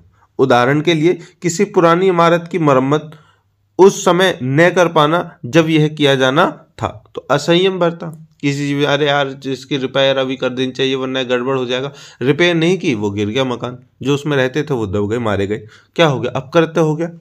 दूसरा दुराचार, इसका अर्थ है किसी कार्य को ठीक से न करना जबकि उसे ठीक से किया जाना चाहिए था। उदाहरण के लिए किसी पुरानी इमारत की मरम्मत करना लेकिन बहुत खराब गुणवत्ता वाली सामग्री का उपयोग करके ऐसा करना जिसके ढहने से बड़ी संभावना पैदा हो जाती है जिससे लोग घायल हो जाते हैं। अब मतलब पहली कंडीशन में तो था रिपेयरिंग नहीं हो रही, दूसरी में यह है कि बहुत से लोग रिपेयरिंग करते हैं लेकिन उसमें मटेरियल जो है वो वेस्ट लगा देते हैं। अरे यार पुरानी बिल्डिंग है, करना ही तो चलो ठीक है, जैसा भी करना है कर दो, बस दिख जाना चाहिए, फॉर्मेलिटी नहीं पूरी होनी चाहिए। फॉर्मेलिटी के चक्कर में अपकृत्य बहुत ज़्यादा होते हैं।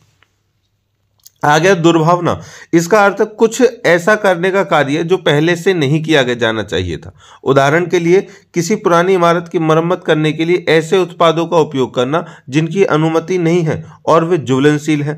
इससे इमारत आग के जाल में बदल सकती है, इससे दुर्घटना हो सकती है। मतलब दुर्भावना से प्रयोग किया गया, मतलब जानबूझ कर अरे यार कुछ नहीं होगा कुछ नहीं होगा, इसी से काम चला लो, इसी से काम चला लो, इसके कारण से मतलब कि इमारत में जो है वो लाइट की जो वो चल रही थी, उसमें क्या हुआ कि जो उन्होंने कहा था भाई लोड इसका बहुत ज़्यादा है और अब की बार इसमें बड़ी डोरी लगनी चाहिए, तो कह रहा है नहीं पुराने पे जो हमने वायर लगाई थी, जो डोरी लगाई थी, तार लगाई थी, वो तो काम उठ गई थी उसको पावर को, हाँ तो इसमें कोई दिक्कत नहीं है, उसी को लगा दो। अब उसने उसी के चक्कर में और उससे भी कमजोर लगा दी, लाइट चली, भट भट भट बोल के आग लग गई बिल्डिंग में। तो यहाँ पर उसका दुर्भावना दिख रही है, मतलब कि उसका उद्देश्य ही गलत था। ठीक है, चलिए इंटेंशंस को गलत होना। एग्जाम्पल के माध्यम से और चीज़ों को समझ लेते हैं। देखिए जेड एक बड़े कुत्ते का, बहुत ही इंपॉर्टेंट है दोस्तों ये एग्जाम्पल। जेड एक बड़े कुत्ते का मालिक अपने दोस्त एक्स से अनुरोध करता है कि जब वह बाहर हो तो वह कुत्ते की देखभाल करे।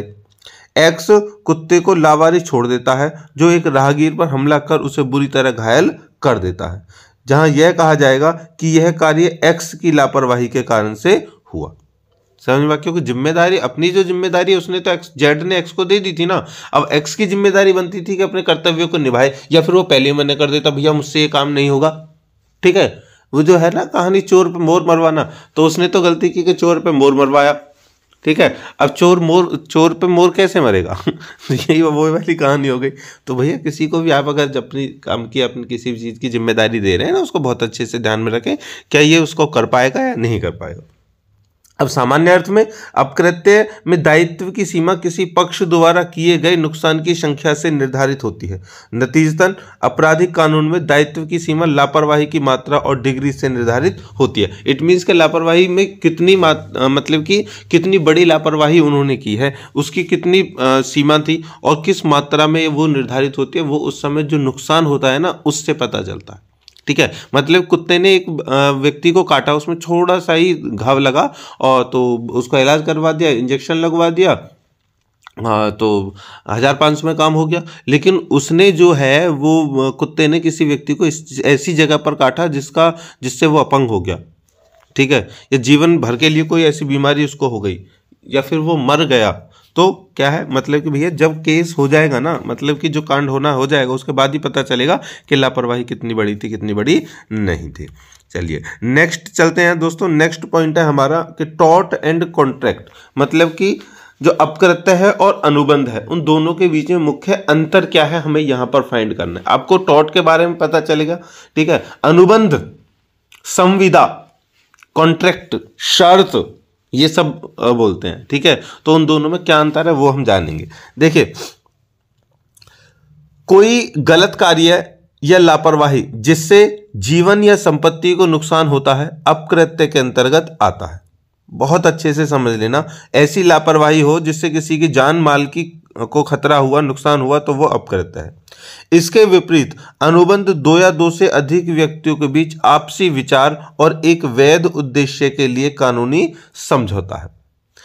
अब देखिए, यहां पर मैं दोनों चीजें आपको यहां पर बता दूं। अभी पिछला वाला क्वेश्चन जो करवाया ना, वहां पर जो एक्स था, जेड था, जेड को एक्स जिम्मेदारी देके जाता है कुत्ते की। तो अब यहाँ पर ये समझिए कि जो जेड है और एक्स है, उन दोनों के बीच में एक संविदा हुई। संविदा का मतलब कॉन्ट्रैक्ट हुआ, भैया मैं जा रहा हूं 2 दिन के लिए बाहर, तो मेरा जो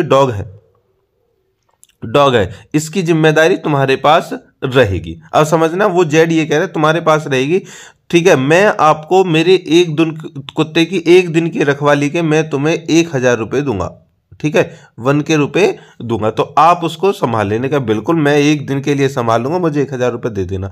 तो अब यहां पर इन दोनों के बीच में क्या हो गया, संविदा होगी, कॉन्ट्रैक्ट हो गया कि एक दिन तक वो कुत्ते उसको संभालना है। अब जितनी भी वो कुत्ता कोई गड़बड़ करता है, कुछ भी करता है, तो उसकी सारी जिम्मेदारी एक्स की होगी, जेड की नहीं, क्योंकि जेड ने तो अपना जो दायित्व था, कर्तव्य था, वो किसको दे दिया, एक्स को, और एक्स को उसके बदले में पैसे मिले। लेकिन यहां पर उसने क्या किया, जिम्मेदारी पूर्ण रूप से नहीं निभाई, जिसका नतीजा हुआ कि डॉग ने किसी और कुत्ते को खा लिया।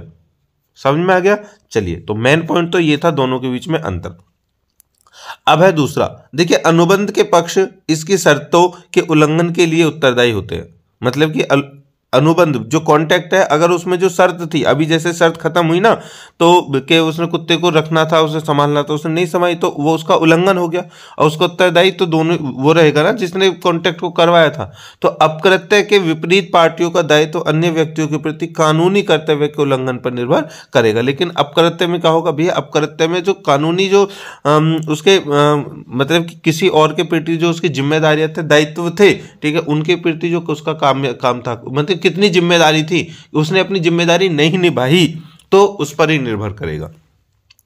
तीसरा पॉइंट है, अपकृत्य के मामले में अधिकार और दायित्व न्यायालय द्वारा बनाए गए सामान्य कानून से उत्पन्न होते हैं, ठीक है। मतलब अपकृत्य में जो अधिकार, जो दायित्व जो भी हैं, वो कानून बनाता है, इस परिस्थितियों पर आधारित होता है, अर्थात यह एक मामले से दूसरे मामले से भिन्न होता है। इसके अलावा यह तब भी लागू होता है जब पक्ष अजनबी हो, मतलब कि जरूरी नहीं है किसी जानते व्यक्ति को ही तुम नुकसान पहुंचा सकते हो, तुम्हारे अपकृत्य के कारण किसी और का भी जो अनजान है उसका भी तो नुकसान हो सकता है, तो तब भी आपके लिए अपकृत्य होगा। इसके विपरीत अनुबंध कानून संबंधित पक्षों के बीच मौजूद समझौते का परिणाम है। इसके अलावा अनुबंध कानून निजता के अधीन है, अर्थात केवल अनुबंध के पक्ष ही मुकदमा कर सकते हैं और उन पर मुकदमा चलाया जा सकता है। मतलब कि पहली बात तो ये कही गई है कि जो अनुबंध है, ठीक है, उसमें 2 व्यक्ति एक दूसरे को अपना अधिकार बताते हैं, अपनी ड्यूटी बताते हैं। अपकृत्य के मामले में कानून अधिकार ड्यूटी बताता है। अनुबंध के मामले में हम अगर किसी का अनुबंध करेंगे तो जानकार से कर सकते हैं ना, तो उसका प्रभाव जो है एक दूसरे की जानकारी में पड़ेगा। लेकिन अपकृत्य जरूरी नहीं है जानकार के बीच में हो, वह अनजान के बीच में भी हो सकता है। चलिए आगे बढ़ते हैं। टॉर्ट में रैम, देखिए टॉर्ट में रैम में अधिकार का उल्लंघन शामिल है, जिसका अर्थ है बड़े पैमाने पर जनता में निहित अधिकार। यह बड़े पैमाने पर दुनिया के लिए उपलब्ध है। इसके विपरीत अनुबंध के मामले में व्यक्तिगत अधिकार का उल्लंघन होता है। इसका तात्पर्य यह है कि अधिकार विशिष्ट व्यक्तियों के विरुद्ध उपलब्ध और लागू करने योग्य है। देखिए टॉर्ट में रैम का मतलब है कि सभी के लिए है, जितने भी दुनिया में लोग हैं, जितने भी लोग एक दूसरे के संपर्क में आते हैं या फिर किसी भी कारण से उनके मिलते हैं, जो भी है, जानकार हो या अनजान हो, सबके लिए लागू होता है कि अपकृत्य किसी के साथ भी हो सकता है। लेकिन अनुबंध सबके साथ में नहीं हो सकता। अनुबंध तो विशेष व्यक्तियों के साथ में होता है। मतलब विशेष का मतलब जिनको आप जानते हैं, कोई उनसे काम है, कोई वह, तभी तो अनुबंध होता है। आगे है अपकृत्य में कर्तव्य दायित्व कानून द्वारा तय या लगाए जाते हैं। ठीक है, मतलब कानून ही बताएगा कि इसमें उसने गलती की है या नहीं की, लापरवाही की है या नहीं की, जिम्मेदारी उसने निभाई है नहीं निभाई। इसके अलावा इसका क्षेत्र बड़े समुदाय को जाता है, मतलब कि बड़े क्षेत्र को जाता है। इसके विपरीत एक अनुबंध में कर्तव्य और दायित्व पार्टियों की सहमति और समझौते की शर्तों पर निर्भर करता है। अब अनुबंध में तो जो जो शर्तें लिखी होंगी ना उस कॉन्ट्रैक्ट में, संविदा में, भाई उसी के आधार पर तो निर्णय होगा कि हाँ मैंने ये शर्त ली थी, ये शर्त तूने नहीं मानी। हालांकि ये संबंधित पक्षों पर बकाया होता है, मतलब जो दोनों संबंधित पक्ष होते हैं उन्हीं के निर्धारण पे होता है। आगे है पॉइंट नंबर 6, अपकृत्य के मामले में गोपनीयता मौजूद नहीं है, मतलब कि इसमें गोपनीयता मौजूद नहीं होती, खुल्लम खुल्ला होता है। हाँ भी मैं तुझे जिम्मेदारी दे के जा रहा हूँ, मेरे घर का ख्याल रखना, क्योंकि नुकसान पीड़ित पक्ष की सहमति के विरुद्ध किया जाता है। इसके विपरीत एक अनुबंध के मामले में पार्टियों के बीच गोपनीयता मौजूद होती है, क्योंकि वे कानूनी रूप से एक दूसरे के खिलाफ बंधे होते हैं। देखिए कॉन्ट्रैक्ट या कोई भी होता है तो वो तो सीक्रेट तरीके से होता है ना, है चुपचाप होता है कॉन्ट्रैक्ट। हाँ भी तू मेरा ये काम करना, मैं तेरा ये काम करूंगा, और हमारी ये संविदा है, तू ये इतना काम कर दिए तो सीक्रेट हुआ ना। लेकिन अपकृत्य जो है भैया वो तो मतलब जब होना है तो वो सभी लोग देखेंगे ना। अब अपकृत्य में नाबालिगों पर उनकी संपत्ति से हुए नुकसान की वसूली के लिए मुकदमा चलाया जा सकता है। ध्यान रखना, अपकृत्य जो भी होता है मतलब कि कोई ऐसा बच्चा है जो नाबालिग है, ठीक है, जिसके ऊपर दायित्व कम है, तो अब उससे अगर अपकृत्य हो जाता है, कोई गलती हो जाती है, किसी को उससे क्षति हो जाती है, तो अपकृत्य के उस पर तो कोई कम, देखिए नाबालिग जो होते हैं वो तो इनकम तो करते नहीं है, उनके माँ बाप उसको नहीं झेलेंगे। सबसे बड़ी बात है जो उनके पास में जो संपत्ति होगी, जो वारिस में वारिसान से आई होगी, मतलब कि उनकी संपत्ति जो पिता से उसको मिलने वाली होगी या जो भी उस पर संपत्ति होगी, उसी संपत्ति में से उसका मुकदमा चलाया जाएगा, उसी में से उसका पैसा जाएगा जो अपकृत्य उसके द्वारा हुआ होगा। इसके अलावा विपरीत अपोजिट में अनुबंध कानून में अल्पसंख्यक एक अच्छा पलायन या बचाव है। ऐसा इसलिए क्योंकि नाबालिगों के साथ अनुबंध शुरू से ही मान्य है, इसलिए रोक का कोई नियम नहीं होता। अब किसी नाबालिग के साथ में तुम अनुबंध करते हो, ठीक है, संविदा करते हो, कॉन्ट्रैक्ट करते हो, तो उसमें तो वो काबिल नहीं होता, कानून का मानना है कि वो काबिल नहीं होता, इसलिए उससे बचाव हो सकता है। अपकृत्य के मामले में पीड़ित पक्ष को वास्तविक अनुकरणीय अशोध या अवमानपूर्ण हर्जाना दिया जाता है, मतलब कि ये सारी शर्तें हैं, उसके अकॉर्डिंग क्या उसको क्षति हुई, कितना क्षति हुई, कितना उसको पैसा देना चाहिए, कितने पैसे से उसको रिकवरी हो जाएगी, ये सब उसको दिया जाता है सोच समझकर। इसके विपरीत पीड़ित पक्ष को वास्तविक और परिसमाप्ति क्षति प्रदान की जाती है, मतलब कि जो पीड़ित पक्ष है उसको इतनी क्षति, जो भी उसके जितना नुकसान हुआ है, कोशिश की जाती है उसकी भरपाई पूरी हो जाए। इसके विपरीत उल्लंघन का उपाय समझौते के निष्पादन, क्षति की वसूली या समझौते की समाप्ति तक ही सीमित है। इसके विपरीत अपकृत्य में उपाय में क्षति के लिए मुआवजा, आगे की क्षति को रोकने की निषेधाज्ञा आदि शामिल है, मतलब कि तुम्हारा निषेधाज्ञा का मतलब कॉन्ट्रैक्ट है वो खत्म हो जाएगा कॉन्ट्रैक्ट बिगड़ने पर, और जो नुकसान हुआ है वो नुकसान भी आपको भरना पड़ेगा।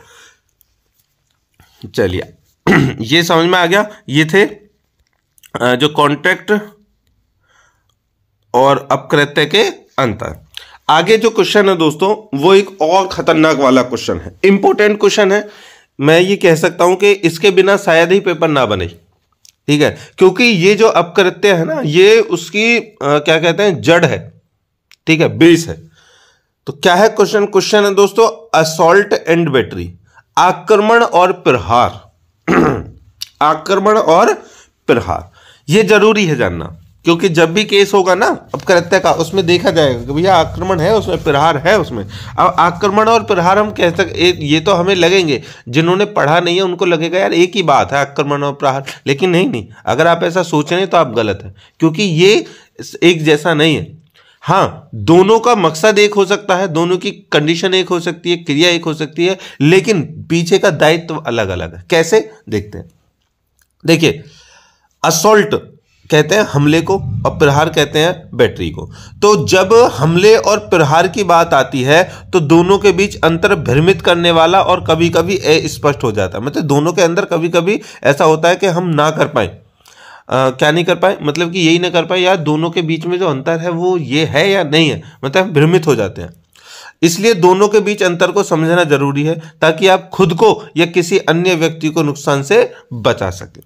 तो जैसा कि हमने पहले बताया हमले के लिए नुकसान पहुंचाने के इरादे की आवश्यकता होती है। ध्यान रखना, हमला अगर करना है तो हमला करने से पहले जो हमला करने वाला है उसके मन में ये इंटेंशन होती है क्या, कि इसको नुकसान पहुंचाया जाए।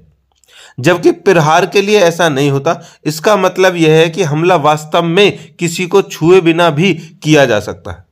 अब आपको बस नुकसान पहुंचाने का इरादा चाहिए। उदाहरण के लिए, यदि कोई आपको हिंसा की धमकी देता है लेकिन कभी भी अपनी धमकी का फायदा नहीं उठाता, तो इसे मतलब कि आपको अगर धमकी देता है और कभी भी वो आपको हाथ नहीं लगाता, हाथ तक नहीं लगाता है, फिर कुछ करता नहीं है, तो इसे अभी भी हमले का कार्य माना जाएगा, क्योंकि ये एक हमला ही है जो तुम पर करने। जैसे आप देखते हैं ना, दो कुत्ते आपस में वाह वाह वाह इस तरह से करते रहते हैं, और भाई साहब उस टाइम पे ना उनकी टाइमिंग देखा करो, मतलब कि दोनों का जैसे कुत्ते कुत्ते आपस में लड़ते रहते हैं, मैं देखता हूं कभी कभी, तो एक दूसरे पर हमला करने के लिए तैयार रहते हैं, खूब एकदम भौ भौ करते रहेंगे। और देखते हैं जैसे ही एक कुत्ते ने थोड़ा सा एक कदम आगे बढ़ा, तकड़ी सी आवाज लगे, तुरंत दूसरा भी लगाने लगता है, और दोनों के दिमाग में यही चलता रहता है, मैं इसको मारूं वो उसको मारूं, लेकिन मार नहीं पाते, तो हम उसको हमला कहेंगे।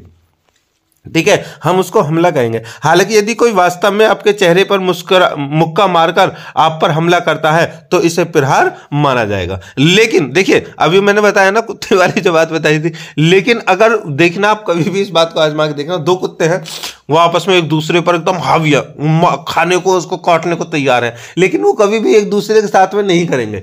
अब वहां पर आएगा एक तीसरे की एंट्री होगी, जो एक कुत्ते का पहले कुत्ते का दोस्त होगा या फिर दूसरे कुत्ते का दोस्त होगा। अब जिसका भी दोस्त होगा वो उसके साथ में आ जाएगा, तुरंत वो हमला कर देंगे, मतलब उसके ऊपर कूद पड़ेंगे। तो अब समझ में आ गया। तो क्या हुआ, हमला कब हुआ, हमला कब है, हमला तब है दोस्तों कि जब आप के मन में ये इंटेंशन आ गई कि हाँ मुझे इसको मारना है। लेकिन वो प्रहार कब बनता है, जब उस काम को आप अस्तित्व में लेकर के आते हो, मतलब प्रैक्टिकली उस काम को करते हो, तब वो हो जाता है हमला। अब जैसे धमकी देते हो, अरे एक चांटा मार दूंगा तुझमें, ठीक है, देख लूंगा मैं तुझे, तो इसका मतलब आपने उस पर हमला कर दिया।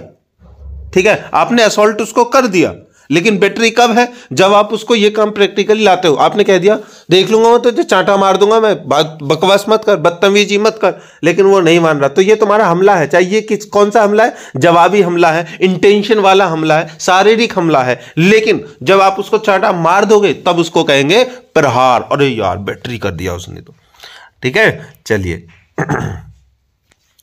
हालांकि ऐसी कुछ परिस्थितियां हैं जहां प्रहार पहले हमले के बिना भी हो सकता है। उदाहरण के लिए, जब कोई व्यक्ति बिना सहमति के किसी और को पकड़ लेता है, प्रहार होने के लिए हमला अभी भी आवश्यक है। इसका मतलब यह है कि चाहे पहले कुछ भी हो, अगर कोई आप पर शारीरिक हमला करता है तो उसके खिलाफ कानूनी कार्रवाई का आधार हमेशा रहेगा। इन दोनों अपराधों के बीच अंतर को समझकर आप खुद को और अपने प्रियजनों को संभावित नुकसान से बचा सकते हैं। दोस्तों, इसमें एक बात ये कही गई है स्पेशल, कि भैया ऐसा भी हो सकता है कि आपके पास में आपके ऊपर हमला ना हो, सीधा प्रहार हो जाए।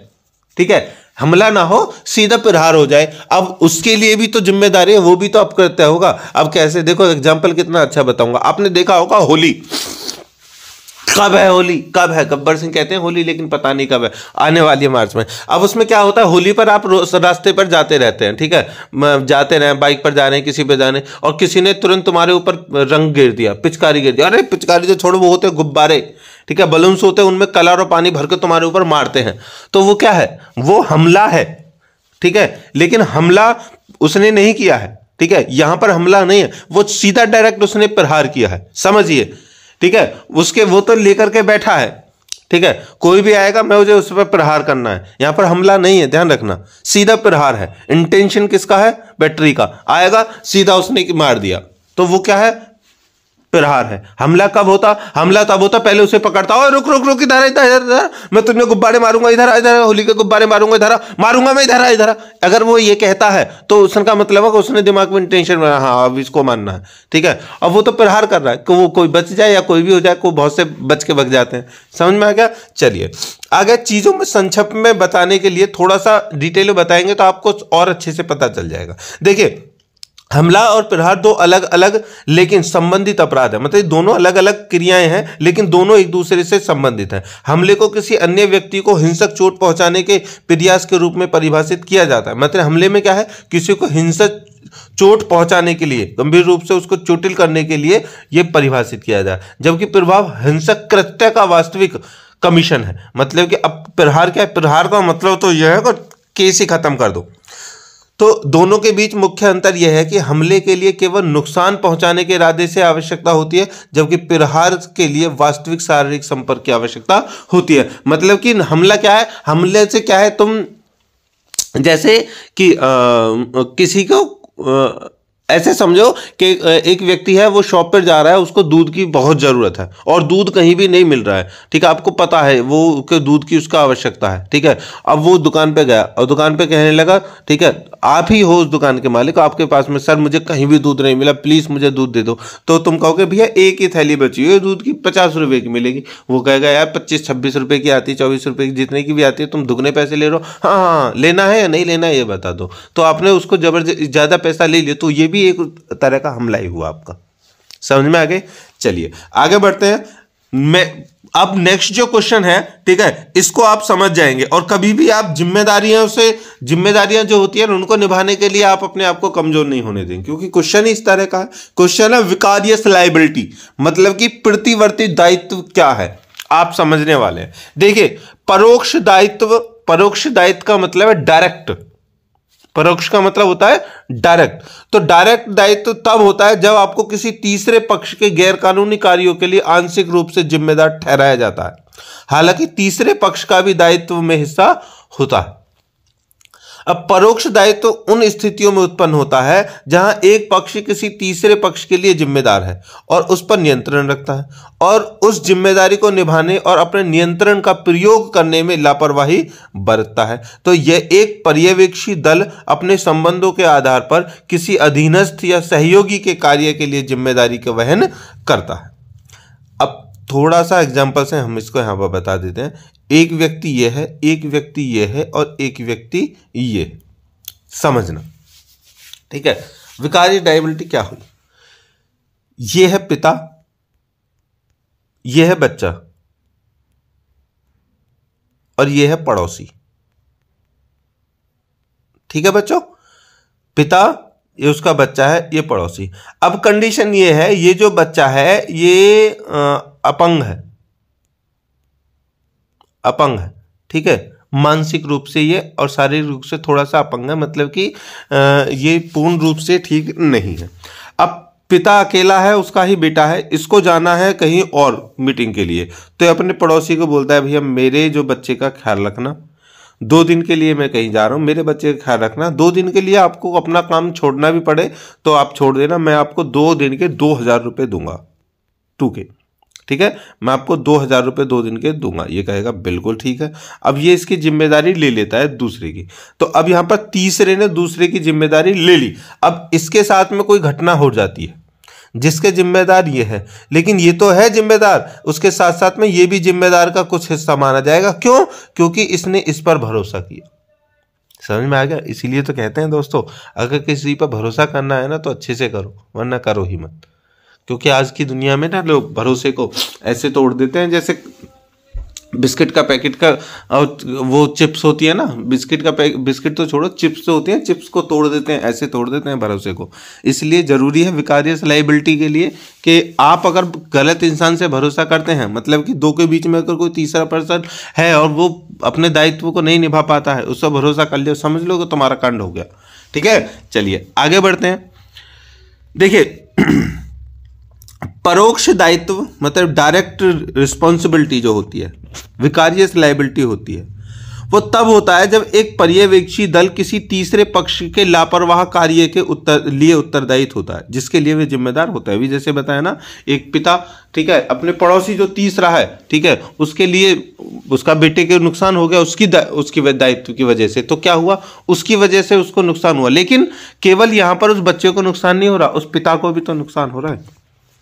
तो कर्मचारियों के लापरवाह व्यवहार को रोकने के लिए सक्रिय रूप से उचित देखभाल करके नियोक्ताओं के पास परोक्ष दायित्व से बचने की अधिक संभावना होती है। माता पिता को भी अपने बच्चों की लापरवाही या आपराधिक गतिविधियों के लिए परोक्ष रूप से उत्तरदायी ठहराया जाता है। कहने का मतलब है कि अगर कोई बेटा गलती करता है और वो नाबालिग है, कैसा भी है, तो उसकी जिम्मेदारी किसको लेनी पड़ती है? उनके पिता को लेनी पड़ती है। एक कंपनी का मालिक है और एक कंपनी है, उसका मालिक है, उसके कंपनी के जो और वर्कर्स हैं वो कहीं पे जाके कुछ गड़बड़ करते हैं और वो कहते हैं कि मैं उस कंपनी का व्यक्ति हूं, तो किसकी गलती है? भैया उस कंपनी वाले की रिस्पॉन्सिबिलिटी है। समझ में आ गया? चलिए आगे बढ़ते हैं। प्रतिवर्ती दायित्व है, ये जो परोक्ष दायित्व है ये कैसे काम करता है? देखिए, परोक्ष दायित्व या आरोपित दायित्व किसी अन्य व्यक्ति जैसे अधीनस्थ या बच्चे के कार्य के लिए अप्रत्यक्ष दायित्व है। किसी कर्मचारी के गैर कानूनी कार्यों जैसे कार्य स्थल में उत्पीड़न या भेदभाव के लिए नियोक्ता को उत्तरदायी ठहराया जाता है। कहने का मतलब है किसी कंपनी का अगर कोई वर्कर कुछ गड़बड़ करता है तो जिसने उसको नौकरी दी है उसको उसका जिम्मेदार ठहराया जाता है।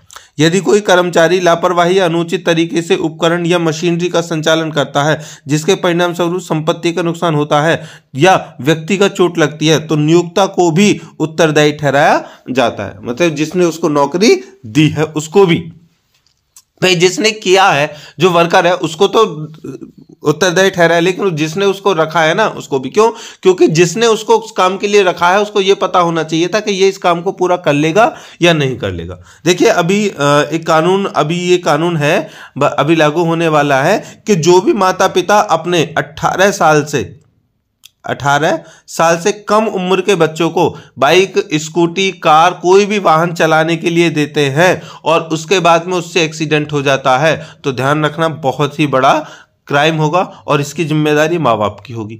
अभी कह देते हैं ना माँ बाप, अरे वो तो हमारी स्कूटी को लेकर चला जाता है, वो तो हमारा वो चलाता है, वो तो ये चलाता है। भैया ये एक बहुत ही नेसेसरी और इम्पोर्टेंट चीज़ है। मैं आपको बता दूं यार कि अपने बच्चों का, दूसरों का भविष्य बर्बाद ना करें, जीवन बेकार ना करें। अपने बच्चे जो भी हैं यार उनको 18 साल तक, जब तक उनकी उम्र कम से कम ना हो जाए, उनको उनके मर्जी के लिए, उनके बहकावे के लिए, किसी के लिए भी यार, मतलब कि उनके इतने प्यार में मत पड़ो कि उनको बाइक और स्कूटी और ये सब दे देते हो। बहुत सारे एक्सीडेंट इसी कारण से होते हैं। और अब तो नहीं करोगे, पुलिस ने देख लिया कि कोई वो है, आधार कार्ड चेक करेगा, हाँ भी आधार कार्ड देखा कितनी एज है, नहीं हुआ तो आपके ऊपर पेनल्टी लग जाएगी, जुर्माना लग जाएगा, ध्यान रखना।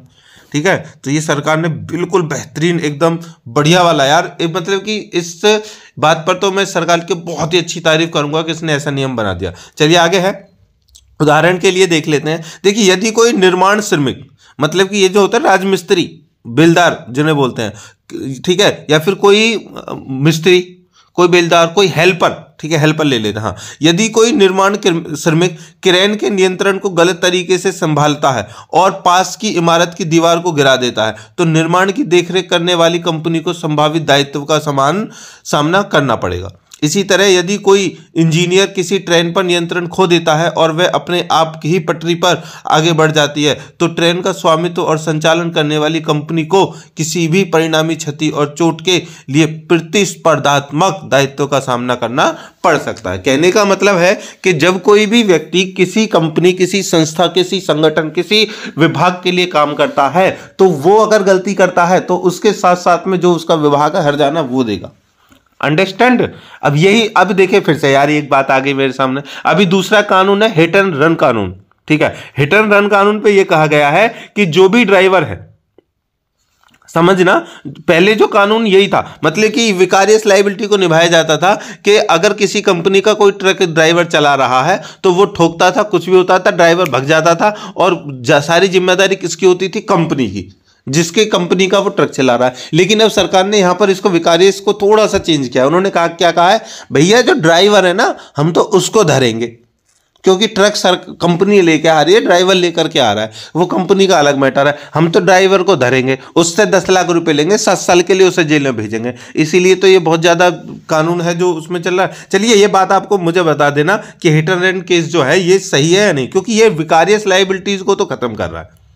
ठीक है, विकारियस लायबिलिटी को खत्म कर रहा है, तो आप बताना ये सही है नहीं। अब इसमें तो वही वाली बात हो गई एक और, कि जैसे ये ना, ये जितने भी ऑनलाइन जो कस्टमर होते हैं जो शॉपिंग करते हैं, फ्लिपकार्ट हुआ, अमेजन हुआ, ये सब डिलीवरी करने वाले जो होते हैं, इसमें क्या होता है, जब माल जो ला करके डिलीवर करते हैं लोगों को, तो वो क्या कहते हैं, सर ये प्रोडक्ट आपका खराब है। तो अगर खराब आ जाता है तो वो जो डिलीवरी बॉय होता है उसको वापस दे देते हैं, वो ले जाकर कंपनी को दे देता है, ठीक है। लेकिन अब क्या होगा, मतलब कि ये विकारियस लायबिलिटी में ये है कि ये तो बात सही है, जो पहले चली आ रही वो लेकर के चले जाते हैं, लेकिन हिट एंड रन केस इस चीज को कर रहा है कि अगर तू यहां पर हमारे सामने लेकर के आया हमारा प्रोडक्ट, तू ही सही कर, तू ही करके दे, तू ही इसके जिम्मेदार है, ठीक है। आगे है कि मकसद क्या है, मोटिव। देखिए, मकसद किसी व्यक्ति के कार्यों के पीछे का कारण है, एक आंतरिक प्रेरणा जो किसी व्यक्ति के आचरण का कारण दर्शाता है। मतलब मकसद क्या है, किसी भी कार्य के पीछे का जो पावर है, मतलब जैसे मोटरसाइकिल है ना, मोटरसाइकिल भगती है तो मोटरसाइकिल को समझो कार्य है, और भग किससे रही है, पेट्रोल से भग रही है,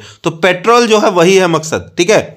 जब तक मकसद नहीं होगा आप किसी भी कार्य को नहीं कर पाओगे अच्छे से, मकसद होना जरूरी है, पेट्रोल होना बहुत जरूरी है बाइक में।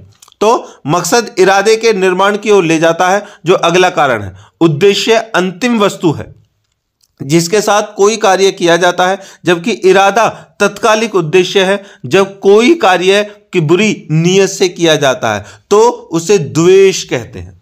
देखिए, अब दो तीन चीजें यहां पर आई हैं। सबसे पहले इन्होंने बताया है मोटिव, ठीक है, इरादा, मकसद।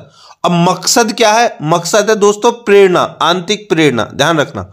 मकसद क्या है, आंतरिक प्रेरणा है, पॉइंट्स टू पॉइंट यहां से ध्यान रखना। अब प्रेरणा क्या करती है, इरादे का निर्माण करती है। प्रेरणा से क्या आता है, इरादा का निर्माण करने का आता है, हाँ हम ये करेंगे। और इरादे का निर्माण किसके साथ में होता है, उद्देश्य के साथ में, ठीक है, कि हमारा उद्देश्य ये है। और उद्देश्य फिर हमें क्या करता है, उद्देश्य क्या करता है, हमारी नीयत को डिसाइड करता है कि नीयत बुरी है या फिर अच्छी है। अगर अच्छी नीयत होती है तो हम सफल हो जाते हैं, हम कोई भी एग्जाम आईएएस, पीसीएस किसी को भी क्लियर कर लेते हैं, नीयत साफ है। लेकिन इसलिए तो कहते हैं, लेकिन अगर नीयत साफ नहीं है तो फिर उसको द्वेष, मैलिस कहते हैं, ठीक है, द्वेष कह देते हैं। यहां पर जो चीजें सारी बिगड़ जाती हैं, मेन पॉइंट ध्यान रखना। इसीलिए सब कहते हैं, एक वो है गांव में, या फिर गांव में मैं तो सुनता रहता हूं, मतलब कि ये जो इस तरह प्रोवर्ब्स होते हैं, मुहावरे होते हैं, कहते हैं कि नियत के साथ बरकत होती है, ठीक है। तो मतलब जिसकी नीयत अच्छी चलती जाती है वो आगे तरक्की करता जाता है, जिसकी नीयत में खोट आ जाता है उसको मैलिस, द्वेष हो जाता है। फिर चाहे उसका मकसद कोई भी हो, कोई भी उसकी प्रेरणा हो, उसका उद्देश्य कुछ भी हो, लक्ष्य कुछ भी हो, अगर नीयत ठीक नहीं है तो सब कुछ बिगड़ जाता है। तो मैलिस समझ में आ गया। चलिए आगे है मैलिस इनफेक्ट।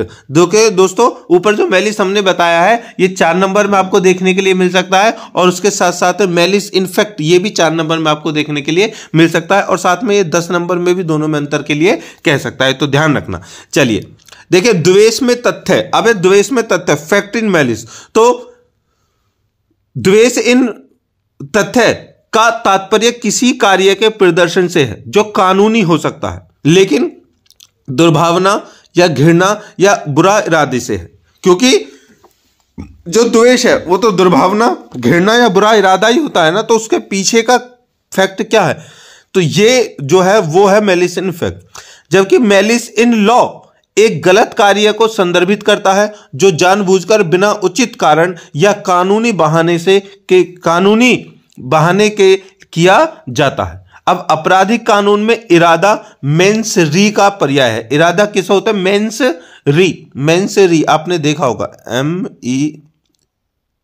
MEANS, मेंस, और REA, मेंस री, ठीक है। ये आप पढ़ेंगे किस में पढ़ेंगे आप, हाँ डिफामेशन, मानहानि वाले उसमें पढ़ेंगे। चलिए कोई बात नहीं, यहाँ पर बात चल रही है, मेंसरी तो हमने बता दिया आपको। देखिए इसमें कहा गया malice in law. Malice in law का मतलब है कि जैसे ये रिश्वत लेना होता है, सरकारी जो अफसर होते हैं, पुलिस वाले होते हैं, ये होते हैं, ये रिश्वत जो लेते हैं, इसको हम बोलेंगे मैलिस इन लॉ। क्योंकि ये जो है, जो कानून के बहाने से ये काम कर रहे हैं कि भैया तुम्हारा काम तो हम जब भी करेंगे बच्चा, तुम्हारा काम तो हम जब भी करेंगे जब कुछ जेब गर्म हो जाएगी, तो वो पैसे देते हैं, उसको रिश्वत कहते हैं। तो इसको क्या बोलेंगे, मैलिस इन लॉ। लेकिन मैलिस इनफेक्ट क्या है, मैलिस इनफेक्ट क्या है कि कोई भी कार्य, मतलब कि जो गलत इरादेतन हो रहा है उसके पीछे इरादा क्या है। देखिए जो मैलिस इन लॉ है, यहां पर उनका इरादा पैसे लेने का गलत है, लेकिन उस पैसे का लेने का गलत है ना, तो यहां पर कह सकते हैं वो पर्टिकुलरली उस व्यक्ति को हिट नहीं कर रहा है, वो केवल अपने पैसे से मतलब रख रहा है, मैलिस इन लॉ में, कानूनी बात को रह करके। लेकिन दूसरी कंडीशन में जब मैलिस इन फैक्ट आता है तो उसमें यह है कि उसका नियत जो है किसी पर्टिकुलर व्यक्ति को क्षति पहुंचाने की है, जो कर्तव्य उसका गलत हो सकता है। अब इरादा, जिसका अर्थ है मानसिक स्थिति, कानून में विशेष रूप से आपराधिक कानून में एक मकसद वह कारण होता है जो लोगों को एक निश्चित कार्रवाई के लिए प्रेरित करता है। कानूनी प्रणाली आमतौर पर अपराध करने के लिए आरोपी के कारणों को विश्वसनीय बनाने के लिए मकसद को साबित करने की अनुमति देती है। देखिए यहां पर मकसद को साबित करने की अनुमति देती है। कानून ये मानता है कि कोई भी व्यक्ति ए टू जेड, कोई भी व्यक्ति हो, अगर उसके पास में इरादा नहीं है गलत, तो वो गलत कार्य नहीं कर सकता। और अगर जिसके पास में कुछ करने का इरादा नहीं है, जिसने कुछ गलत करने के लिए कभी सोचा नहीं है, अगर उससे कुछ गलत हो जाता है तो वो क्राइम नहीं है। समझ में आया? ये सबसे बड़ी डेफिनेशन है क्राइम की। क्राइम क्या है? जो इरादतन किया गया हो, गो गलती से जो हो गया हो, उसका कोई इरादा ना हो, तो उसको क्राइम नहीं माना जाएगा। हालांकि अपकृत्य के लिए किसी कार्रवाई को बनाए रखने के लिए मकसद आवश्यक नहीं है। अब मैं आपको यहां पर यह बता रहा हूं कि जो अगर कोई भी कार्य है, ठीक है, मतलब कोई किसी को मारने के लिए करता है कि ए बी को मारने के लिए कहता है भाई इसको मारूंगा, मैं मारूंगा, इसको मारूंगा, इसको मारूंगा, जिस दिन मुझे मौका मिलेगा मैं इसको मारूंगा, मैं इसको मारूंगा जरूर, ठीक है। एक दिन इसको मौका मिल गया और इसने इसको मार दिया, तो ये क्या हो गया? क्राइम हो गया। अब दूसरी कंडीशन ये है, ए और बी बहुत अच्छे दोस्त हैं, मित्र हैं, ये हमेशा उसके लिए तैयार रहता है, खड़ा रहता है, ठीक है। अब इसका कोई इरादा नहीं है, ठीक है, लेकिन ये इसको अपने घर पे बुलाता है, ये उसके घर पे आता है और घर पे आते समय रास्ते में इसकी मृत्यु हो जाती है, ठीक है, बी की मृत्यु हो जाती है। अब इसका इरादा नहीं था मारना, लेकिन ये किसके बुलाए पर जा रहा था? इसके बुलाए पर जा रहा था, तो यहां पर अपकृत्य आ जाएगा, ठीक है, क्योंकि रात का समय था, कंडीशन ये थी, रात का समय था, 12 बज रहे थे और इसने दारू पी रखी थी, फिर भी ए ने कहा तुझे मेरी कसम है, तुझे मेरे घर पे आना पड़ेगा मुझसे मिलने के लिए, अभी आ। और जबकि इसे पता था उसने दारू पी रखी है, रात के 12 बज रहे हैं, हो सकता है गाड़ी चलाकर लेकर आएगा, वो मर जाए, ठुक जाए, कुछ भी हो जाए, फिर भी इसने इसको बुलाया, तो अब क्या होगा? यहां पर अपकृत्य आ जाएगा, ठीक है। इरादा इसका नहीं था मारने का, लेकिन कार्य जो है इसका अपकृत्य आ जाएगा। ऊपर वाले केस में क्या होगा भैया? क्राइम होगा। चलिए आगे बढ़ते हैं।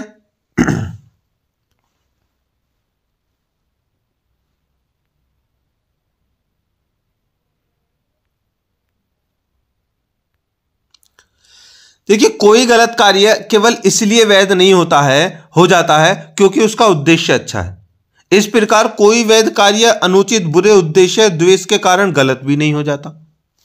मतलब कि कोई कार्य जो है अच्छा, अपकृत्य ये कहता है कि कोई कार्य अपकृत्य तब नहीं होता कि उसने कभी सोचा नहीं उसका बुरा करने के लिए, सोचा या नहीं सोचा, लेकिन उसके का अपकृत्य से, उसके जो जिम्मेदारी, उसके जो कार्य थे उससे उसको नुकसान हुआ या नहीं हुआ ना, तो बस वो अपकृत्य माना जाएगा। अब वो ये भी नहीं कहता कि किसी को इरादा करके अगर मारा गया है, मारने की प्रयास किया गया है या मारने की कोशिश की गई है, तो सच में ही उसने उसको मार दिया होगा या फिर कोई भी कंडीशन होगी। तो दोनों के बीच में बहुत सारी चीजें इसमें बनाई गई हैं।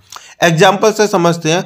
ब्रेडफोर्ड कॉर्पोरेशन बनाम पिकल और एलन वर्सेस फूड में लॉर्ड हेल्सबरी और लॉर्ड वाटसन के निर्णयों को शुरुआती निर्णयों में से एक माना जा सकता है, जिसने तय किया कि उद्देश्य आकार में अप्रासंगिक है। मतलब कि किसी कार्य करने के लिए अगर उसके पीछे उद्देश्य है तो उनको महत्व नहीं दिया जाएगा, पूरा महत्व अप्रासंगिक है, रिलेवेंट, उससे संबंधित नहीं माने जाएंगे। तथ्य क्या है? देखिए वादी के पास जमीन थी, ठीक है, इस केस में वादी के पास जमीन थी जिसके नीचे पानी के झरने थे, मतलब कि जिसके जमीन थी और जिसके नीचे पानी के झरने थे, जिनका उपयोग ब्रेडफोर्ड शहर को पानी की आपूर्ति के लिए 40 से अधिक वर्षों से किया जाता था। अब प्रतिवादी के पास वादी की तुलना में ऊंचे स्तर पर भूमि का स्वामित्व था। प्रतिवादी की भूमि के नीचे एक प्राकृतिक जलाशय था और इस जलाशय से पानी वादी के झरनों तक बहता था। हालांकि प्रतिवादी ने पानी के प्रवाह को बदलने के लिए अपनी जमीन में एक शाफ्ट गाड़ दिया, मतलब कि एक बैरियर लगा दिया, बाढ़ जिसे बोलते हैं, बांध बना दिया। इससे वादी के झरनों में बहने वाले पानी की मात्रा गंभीर रूप से कम हो गई।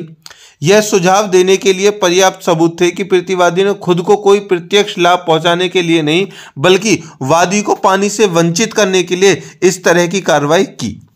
अब वादी ने जोर देकर कहा कि यह दुर्भाग्यपूर्ण था और इसलिए वे प्रतिवादी को इस तरह से कार्य करने के लिए रोकने के लिए निषेधाज्ञा के हकदार थे। ठीक है, तो ये क्या था, ये उसका इरादा उसको नुकसान पहुंचाना था नहीं, ठीक है, लेकिन अपनी कोई भी इंटेंशन को सीधा करना कोई भी था, लेकिन उससे उसका नुकसान हो रहा था। इसलिए देखिए कंडीशन क्या थी, यहां पर था ए, इसकी वो जमीन है, ठीक है, और यहां पर है बी, इसकी नीचे जमीन है। अब यहां पर पानी का बहुत ज्यादा स्रोत है और वो यहां से झरनों से नीचे बहता है और बह करके बी के काम आता है। ये प्राकृतिक तौर से पहले से ही चला आ रहा है। अब ए ने क्या किया, यहां पर बैरियर लगा दिया कि यार ये जो मेरा पानी है ना वो वैसे ही कम होता जा रहा है, कभी अगर मुझे ज़रूरत पड़ी इस पानी को यूज करने की तो मुझे नहीं बिकेगा, पता नहीं ये पानी जलता जा रहा है। उसने यहाँ पर बैरियर लगा दिया और बैरियर जलाते यहाँ पर पानी की कमी हो गई, इसको पानी हो गया। इसने कहा कि इसके वजह से मेरे लिए पानी नहीं मिल रहा जो मुझे 50 साल से मिल रहा था, ठीक है, उसका ये क्या है, अपकृत्य है। चलिए आगे है दोस्तों डिफामेशन। डिफामेशन मतलब मानहानि, ठीक है। अब मानहानि जो है, मानहानि का मतलब आप समझते तो हैं, ठीक है, फिर भी समझाते हैं। ऑलरेडी हमने इसके ऊपर क्वेश्चन बनाया है मानहानि के लिए, एक लॉन्ग क्वेश्चन बना हुआ है, प्ले लिस्ट में जाकर के देख सकते हैं, लेकिन यहां पर हमने थोड़ा शॉर्ट में इसको समझाने की कोशिश करेंगे ताकि जो पेपर में आएगा ये, ठीक है, तो उसको आप क्लियर कर सकें। देखिए मानहानि से तात्पर्य अपमानजनक सामग्री के प्रकाशन के कार्य से है जो किसी व्यक्ति या इकाई की प्रतिष्ठा, चरित्र, सद्भावना को कम करता है, नुकसान पहुंचाता है या घायल करता है। यदि मानहानि बोले गए शब्दों या इशारों या ऐसे अन्य क्षणभंगुर रूप में होती है तो इसे बदनामी कहा जाता है। देखिए आप किसी भी कोई प्रतिष्ठित, कोई सम्मानित, कोई अच्छा व्यक्ति है और उसके खिलाफ गलत चीजें बोल रहे हैं तो उसमें उसकी बेइज्जती है, होती है ना बेइज्जती, तो उसी को मानहानि कहते हैं, ठीक है। अब मानहानि ऐसे भी हो सकती है कि बहुत से लोग जो है उनकी बेइज्जती हो जाती है तो वो अपने आप को थोड़ा क्या करते हैं, मतलब अपने आप को संभाल लेते। बहुत से ऐसे होते हैं कि अपने आप को नुकसान पहुंचा लेते हैं, फांसी की सजा ले देते हैं, तो ये मानहानि होती है, शर्मिंदगी, ठीक है। तो मानहानि का मतलब क्या है, किसी को शर्मिंदा करना हम कह सकते हैं, ठीक है। तो अब इसको बदनामी भी कहा जा सकता है, जब किसी के खिलाफ आप कुछ गलत बोल रहे हैं, ठीक है, उसका नाम है, उसको गलत बोल रहे हैं उसको, तो वो क्या हो जाएगा, उसी को बदनामी कह देंगे, नाम को बदनाम करना, ठीक है। तो और यदि लिखित या मुद्रित रूप से लेख, चित्र, कार्टून, मूर्ति आदि में मानहानि है तो इसे मानहानि कहा जाता है। जैसे कि अभी तुम देखते रहते हो, ठीक है, अरे वो मतलब कि मीम्स आ रहे, हाँ यार याद आ गया, मीम्स तो आपने देखे होंगे ना, राजनेताओं के खिलाफ और हीरोइन और हीरोज के खिलाफ, प्लेयर्स के खिलाफ मीम्स देखे होंगे ना। तो मीम्स क्या है, ये मानहानि का ही एक रूप है, ठीक है, लेकिन इस पर कोई एक्शन लेता नहीं है। हालांकि लेना तो जितने भी ये मीम्स बनाने वाले हैं सबका ना बोरिया बिस्तर बन जाएगा तिहाड़ जेल के लिए। तो अब तो आपको समझ में आ गया होगा ना, आगे एक्सप्लेन करने की ज्यादा आवश्यक नहीं है। आगे है कि भारत में मानहानि एक नागरिक और आपराधिक दोनों अपराध है, मतलब कि सिविल अपराध भी है और क्रिमिनल अपराध दोनों है मानहानि, डिफामेशन। तो सिविल कानून में मानहानि टॉर्ट्स कानून के अंतर्गत आती है, जो दावा दायर करने वाले व्यक्ति को दिए गए नुकसान के रूप में राज सजा देता है। मतलब कि अगर जो मानहानि है वो सिविल तरीके से हुई है तो वो सिविल केस बनेगा और वो जाएगा टॉर्ट में, और उसके लिए क्या करना पड़ेगा, उसके लिए क्षतिपूर्ति देनी पड़ेगी। लेकिन आपराधिक कानून के तहत मानहानि जमानती, गैर संज्ञेय और समझौता योग्य अपराध है। मानहानि को एक आपराधिक अपराध के रूप में भारतीय दंड संहिता की धारा 499 के तहत सूचीबद्ध किया गया है। कि जो दंड संहिता है उसमें क्या है दोस्तों, 499 की जो धारा है उसमें मानहानि को दिया गया है, और उसके खिलाफ, उसमें अगर आप मानहानि ऐसी करते हो क्रिमिनल वाली तो आपको सजा भी हो सकती है, जेल भी हो सके, दंड भी मिल सकता है और जुर्माना भी देना पड़ सकता है, हर जाना, ठीक है। तो जो कोई भी बोले गए या पढ़े जाने वाले शब्दों द्वारा या संकेतों या दृश्य प्रतिनिधि द्वारा नुकसान पहुंचाने के इरादे से या जानते हुए भी किसी व्यक्ति के संबंध में कोई लांछन, ध्यान रखना, लांछन लांछन को आप बहुत अच्छे से समझते हैं, मतलब किसी के ऊपर इल्जाम लगाना, लांछन लगाना इसको कहते हैं। लगाता है या प्रकाशित करता है या फिर लोगों को बीच में बोल देता है, मैसेज लिख देता है, स्टेटस लगा देता है या अखबार में दे देता है, तो या यह विश्वास करने का कारण होने पर कि इस तरह के आरोप से ऐसे व्यक्ति की प्रतिष्ठा को नुकसान पहुंचेगा तो ऐसा कहा जाता है। इसके बाद अपेक्षित मामलों को छोड़कर उस व्यक्ति को बदनाम करने के लिए धारा 500 के तहत उल्लेखित सजा 2 साल की अवधि के लिए साधारण कारावास या जुर्माना या दोनों से बढ़ सकती है। मतलब कि भारतीय दंड संहिता की धारा 499 और 500 दोनों मानहानि को ही निर्देशित करते हैं, जिसमें मानहानि को परिभाषित करती है 499 और 500 के अंतर्गत आता है उसको सजा। ठीक है, चलिए तो मानहानि को इतना समझ गए होंगे। 20 नंबर में तो ये क्वेश्चन नहीं आएगा, लेकिन हाँ 10 नंबर में आएगा। तो आगे है दोस्तों इस वीडियो का सबसे स्पेशल और पूरे जो सब्जेक्ट है उस पर टिका हुआ, ठीक है, सबसे बड़ा क्वेश्चन, पूर्ण दायित्व का सिद्धांत। देखिए पूर्ण दायित्व का सिद्धांत, ठीक है, ये अकेला जो क्वेश्चन है ना तकरीबन आपको 20 से 30 नंबर देकर जाने वाला है। ठीक है, क्योंकि ये जितना छोटा लग रहा है ना एक्चुअल में वो उतना ही विशाल रूप लिए है, तो इसको दोस्तों बहुत ही ध्यान से समझेंगे। ठीक है, पूर्ण दायित्व का सिद्धांत। देखिए वर्ष 2010 के राष्ट्रीय हरित अधिकरण अधिनियम में भी पूर्ण दायित्व सिद्धांत की बात कही गई है। ध्यान रखना 2010 के राष्ट्रीय हरित अधिकरण में इस अधिनियम की धारा 17 में कहा गया है कि अधिकरण को पूर्ण दायित्व सिद्धांत लागू करना होगा यदि आपदा एक दुर्घटना ही हो या कंपनी की कठिनाई का कारण न हो, लेकिन फिर भी कंपनी उत्तरदायित्व होगी। अब इसके लिए मैं एग्जाम्पल आपको दूंगा तो आप कहेंगे अरे सर क्या बात है, फिल्मी हो गए आप तो। जी OMG मूवी देखी है आपने? OMG नहीं देखी तो देख लेना, पूरी जो मूवी है वो इसी सिद्धांत के ऊपर टिकी हुई है। अपकृत्य मतलब कि क्या होता है, वहां पर एक कंपनी है, ठीक है, जिसको वो पूरी जो इंश्योरेंस उसके भरता है, इंश्योरेंस लेता है, उसकी सारी की सारी किस्त भरता है, और उसकी जो दुकान है, जो इसमें परेश रावल जी होते हैं, उनकी जो दुकान है वो क्या हो जाती है, नष्ट हो जाती है, बर्बाद हो जाती है, और उनको क्या नहीं मिलता, उनका जो, देखिए अगर वो किस्त भर रहा है तो इंश्योरेंस का पैसा उसको मिलना चाहिए, रिकवरी पैसा मिलना चाहिए, क्योंकि ये दायित्व है कंपनी का, लेकिन नहीं देते। अब इसमें एक और कंडीशन आ जाते है, ईश्वरीय।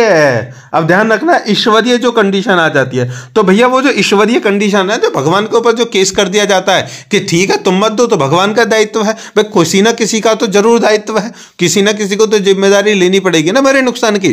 तो उस पे ही ये कहा गया है कि जहां पर किसी कंपनी से कोई जुड़ा हुआ है, उसके भार लेता है, कोई जिम्मेदारी लेता है, तो उसकी पूर्ण जिम्मेदारी उस कंपनी की ही होगी। यहां पर ईश्वर का कृत्य नहीं होगा।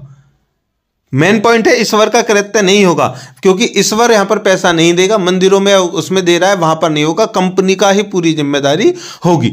समझ में आ गया? तो ईश्वर, देखिए जितने भी ईश्वरीय, अगर जो भी तथ्य हैं, जो भी कार्य हैं, जो भी जितने भी आपदाएं हैं जो ईश्वरीय रूप से होती हैं, जो चाहे टाइफून ले लो, ठीक है, और सुनामी ले लो, या जितने भी हैं वो होते हैं ईश्वर की मर्जी से, प्राकृतिक नेचुरल हम कह देते हैं, और वो नेचुरल कह देते हैं कंपनी वाले। लेकिन अब यहाँ पे नहीं होगा भैया, पूर्ण दायित्व जो है वो कंपनी का ही होगा, उन्हीं को पूर्ण दायित्व किसका होगा, उत्तरदायित्व कंपनी होगी। ठीक है, चलिए इस बात को थोड़ा और आगे बढ़ाते हैं, और आज की वीडियो का सबसे बेहतरीन वाला एग्जाम्पल, क्वेश्चन, और जो टॉट के लिए सबसे बड़ा एक सवालिया निशान अभी भी बना हुआ है, उस क्वेश्चन पे चलते हैं दोस्तों, जो हमने स्टार्टिंग में आपको बताई थी। पूर्ण दायित्व के सिद्धांत के लिए हम आपके लिए एक केस लेकर के आएंगे, तो यहां पर हम कर रहे हैं केस स्टडी। देखिए पूरे टॉट में 2 केस जो है बहुत ही इंपॉर्टेंट है, दोनों में से एक केस आपको देखने के लिए पेपर में मिल सकता है। तो दोनों कौन सा जो केस है, एक तो है भोपाल गैस त्रासदी हुई थी 1984 में, ठीक है, वो वाला, और दूसरा है रायलैंड वर्सेस फ्लेचर वाला। तो ये दोनों केस हैं, उन दोनों को जरूर पढ़ के जाना। ठीक है, चलिए तो हम लेकर के आ गए भोपाल गैस त्रासदी वाला, क्योंकि इसमें बहुत सारे कॉन्सेप्ट आपको क्लियर होने वाले हैं। मैं कहता हूं अकेला केस अगर ये तुमने पढ़ लिया ना दोस्तों, तो तुम्हें पूरा जो अपकृत्य है उसका सारा सार समझ में आ जाना है। ठीक है, तब तुम किसी का भी क्वेश्चन का आंसर दे सकते हो। चलिए स्टार्ट करते हैं, भोपाल गैस त्रासदी और भारत में पर्यावरणीय न्यायशास्त्र का विकास। देखिए भोपाल गैस त्रासदी मामले का अध्ययन, 3 दिसंबर 1984 की उस भयानक रात को 30 साल से अधिक समय बीत चुका है, जब गैस रिसाव में हजारों लोग मारे गए और बचे हुए लोग स्थायी रूप से विकलांग हो गए। भोपाल गैस रिसाव आपदा अभी भी उन सभी लोगों के दिमाग में ताजा है जो जीवित बचे थे और उन्हें अपने पूर्ववर्तियों से पीड़ा विरासत में मिली थी। मतलब कि वो इतना भयंकर था दोस्तों कि बस पूछो मत।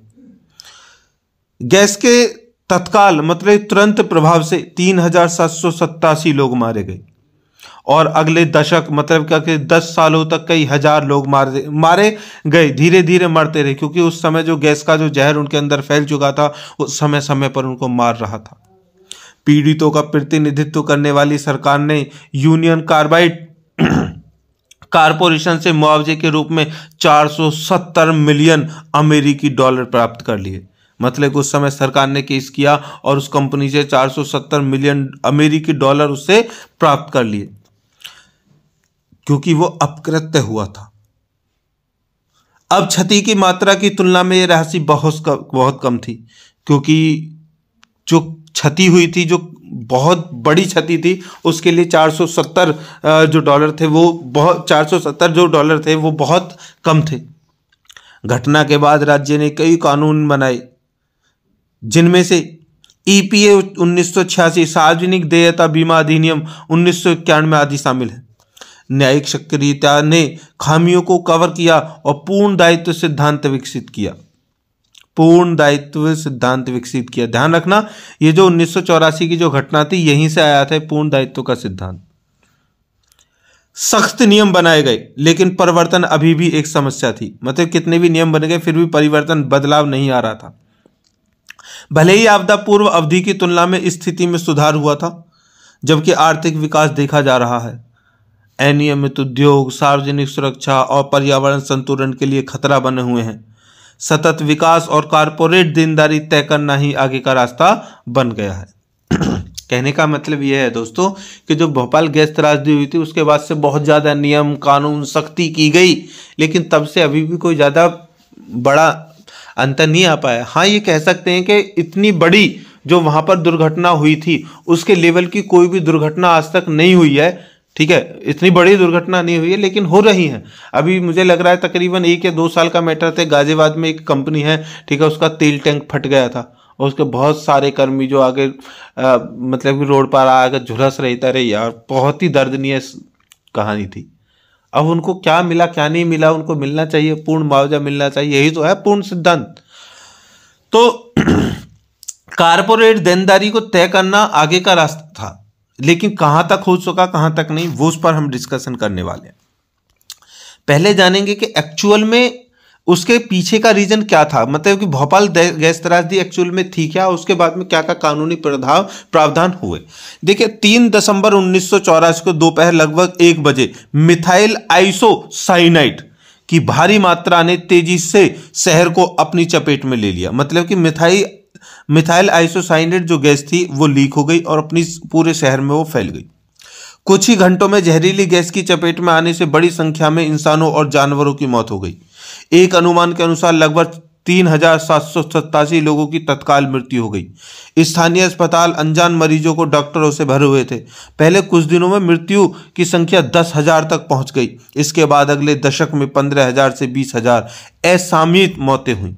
जीवित बचे लोगों का एक बड़ा हिस्सा तीव्र बहुप्रणाली रुग्णता मतलब कि रोग से पीड़ित था, जिसके लक्ष्य अंग, आंखें और फेफड़े थे। मतलब कि अपंग हो गए थे, आंखें अंधी हो गई थी, फेफड़े बेकार हो गए थे।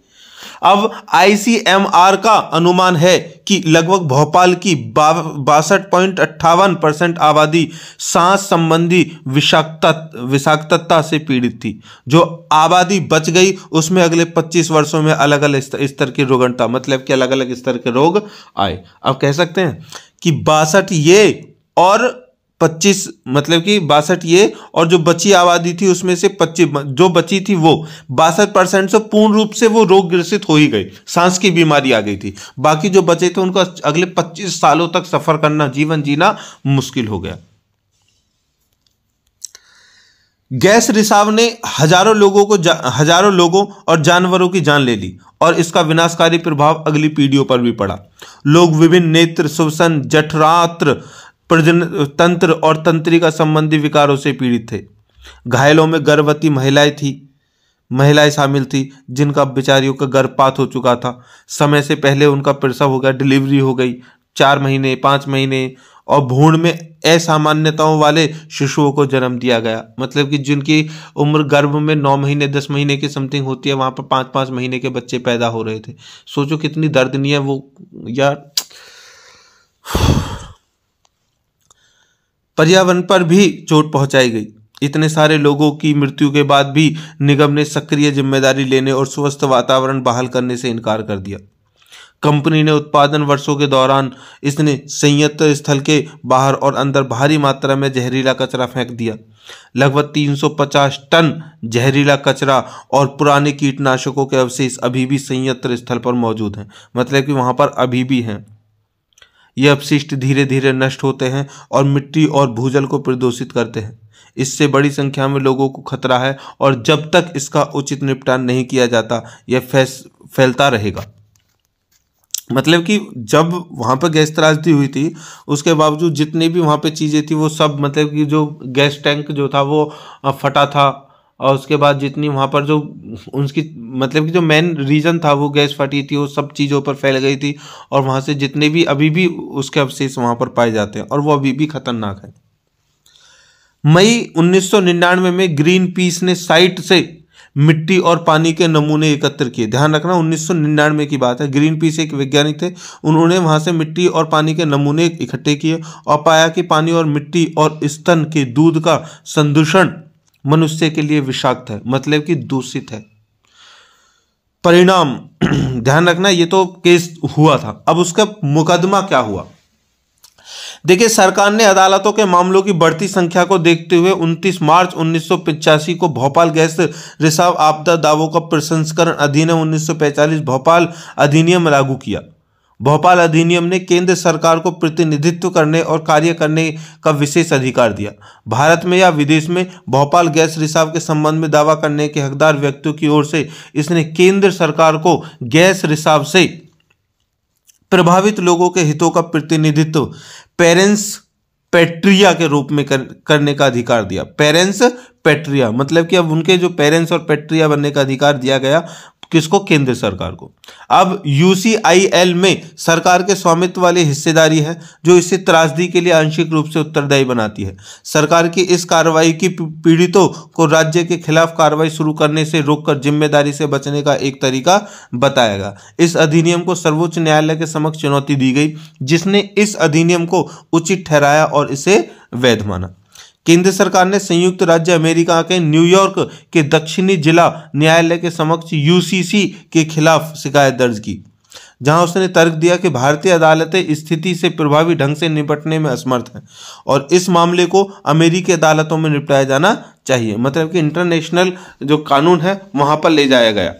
हालांकि कंपनी ने इस मामले को भारतीय अदालतों में निपटाने पर जोर दिया, यह जानते हुए कि अमेरिकी अदालतों में मुआवजा अधिक होने की संभावना है। अब ये जो कंपनी थी उसने कहा यार अगर भारतीय अदालतों में मामला सुलझ जाता है तो हो सकता है कि हमें मुआवजा कम देना पड़े, लेकिन अमेरिकी जैसे अगर उसमें पहुंच गया कोर्ट में केस तो भाई साहब बहुत बड़ा मुआवजा देना पड़ेगा। तो अदालत ने फॉर्म की गैर सुविधाजनकताओं के आधार पर दावों को खारिज कर दिया।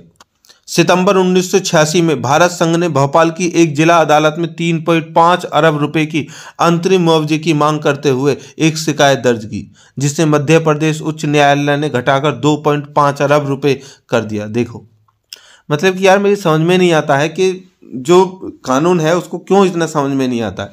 जहां पर हजारों की संख्या में लोग मर रहे हैं, इतना नुकसान हुआ, उसके लिए 3 अरब डॉलर था, उसको 2 अरब डॉलर कर दिया। फिर यूसीसी ने सुप्रीम कोर्ट में अपील की। अदालत ने यूसीसी को भोपाल गैस आपदा से संबंधित और उससे उत्पन्न सभी दावों और अधिकार और देनदारियों के पूर्ण निपटान के लिए 470 मिलियन डॉलर लगभग 750 करोड़ रुपए का भुगतान करने का आदेश दिया। देखा समझौते के संदर्भ में सभी सिविल कार्यवाही समाप्त कर दी गई और सभी आपराधिक कार्यवाही रद्द कर दी गई।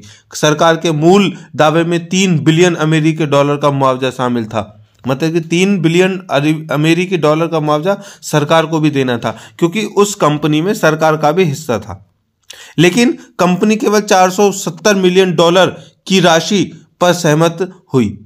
यह राशि उन लोगों के लिए बिल्कुल अपर्याप्त है जिन्होंने अपना परिवार खो दिया या स्थायी रूप से विकलांग हो गए। आपराधिक कार्यवाही में को रद्द करने और मुआवजे की राशि को लेकर इस समझौते को व्यापक आलोचना हुई। 1989 में सुप्रीम कोर्ट ने कई याचिकाओं को एक साथ जोड़ दिया और आपराधिक कार्यवाही को पुनर्जीवित किया और कहा कि यदि मुआवजे की राशि में कोई कमी है तो राज्य उस अंतर को पाटने के लिए बाध्य है। मतलब कि अगर कंपनी ने नहीं दिया है तो सरकार उसकी भरपाई करे। 1990 के दौरान पहली पंचवर्षीय योजना केंद्र सरकार ने पीड़ितों के लिए चिकित्सा, आर्थिक, सामाजिक और पर्यावरण पुनर्वास के लिए 258 करोड़ रुपए के फंड को मंजूर कर लिया। वो भी 1990 में जब पहली पंचवर्षीय योजना आई थी तब। मतलब कि 84 से लेकर के 90 तक तकरीबन 6 सालों तक वो जूझते रहे। जून 2010 में पूर्व UCIL अध्यक्ष सहित 7 पूर्व कर्मचारियों को भोपाल में लापरवाही से मौत का दोषी ठहराया गया और 2 साल की कैद और 2000 अमेरिकी डॉलर के जुर्माने की सजा सुनाई गई। देखो,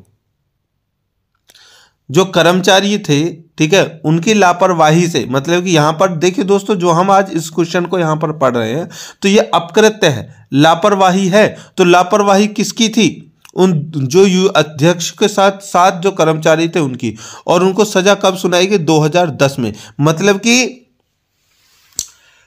केस कब से कब तक चला? 84 से लेकर के 2010, तकरीबन 26 सालों तक वो केस चला। उसके बाद में, ठीक है, जून 2000 में, ठीक है, 26 सालों बाद उसके इस पर निर्णय आया कि उनमें 6-7 लोगों को अपराधी माना गया, अपकृत्य का दोषी माना गया और उनको 2 साल की सजा और तकरीबन जुर्माना 2000 अमेरिकी डॉलर। अब सोचो यार, मतलब कि इस कंडीशन में 2 साल की उनको सजा हुई है, 2000 अमेरिकी डॉलर। चलो अमेरिकी डॉलर को हम देखेंगे, 2×8=16, तकरीबन 1 लाख, मतलब कि 2.25 लाख के समथिंग, 1,60,000 के समथिंग राशि बैठेगी। वो कोई बड़ी बात नहीं है, लेकिन उस 2 साल को काटने के लिए उन्हें 26 साल इंतजार करना पड़ा। ठीक है, तो इस समय समझ सकते हैं कि देश की जो कानूनी व्यवस्था है ना, वो इस तरह से है। चलिए आगे एक कारण, ऐसा लगता है कि UCIL स्वास्थ्य और सुरक्षा मामले में समझौता करके लागत को कम करने की कोशिश करता रहा था। पर्यावरण पर संयंत्र और आसपास रहने वाले स्थानीय लोगों की भलाई के प्रति कोई संवेदनशील नहीं था। यदि UCC के पास संकट प्रबंधन योजना होती तो नुकसान काफी कम हो सकता था। इसके बजाय संयंत्र ने दायित्व से बचने, जानकारी छिपाने और प्रावधान को नजरअंदाज करने पर ध्यान केंद्रित किया। इसने नैतिक जिम्मेदारियां स्वीकार की लेकिन कानूनी दायित्व से इनकार कर दिया। मतलब कि कारण यह था कि उन्होंने अपने कानूनी जो जिम्मेदारियां थी उससे इनकार कर दिया। अब जो केस चला कोर्ट में, उसमें क्या क्या चीजें सामने आई, देखिए। UCC ने अपनी जांच रिपोर्ट में स्वीकार किया कि 3 दिसंबर 1984 की रात को अधिकांश सुरक्षा प्रणालियां काम नहीं कर रही थी। कौन कौन सी थी? नंबर 1, जो टैंक था, मतलब जिसमें जो गैस थी, टैंक का तापमान लॉक नहीं किया गया था। वेंट गैस स्क्रबर VGS उपयोग नहीं कर रहा था। शीतलन प्रणाली उपयोग में नहीं थी। पाइप धोते समय स्लिप बाइंड का उपयोग नहीं किया गया था। टैंक 610 में क्लोरोफॉर्म की सांद्रता बहुत अधिक थी। टैंक पर दबाव नहीं था। जंग के कारण लोहा मौजूद था, मतलब कि जंग लग रहा था जिससे टैंक की मजबूती कम हो गई थी। टैंक का उच्च तापमान अलार्म काम नहीं कर रहा था। टैंक 619 निकासी टैंक खाली नहीं था, मतलब जिसमें से टैंक खाली होकर के दूसरे में जाता वो खाली नहीं था। तो ये सारी जो चीजें थी, कमियां वहां पर उस समय पाई गई थी।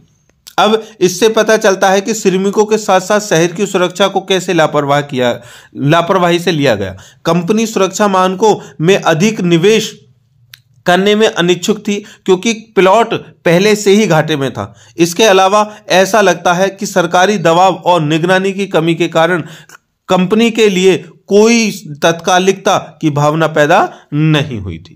तो ये था सारा केस, आपने समझ लिया इसमें क्या क्या निष्कर्ष भी हुए। तो ये पूर्ण दायित्व का सिद्धांत है, अब आप इससे समझ सकते हैं।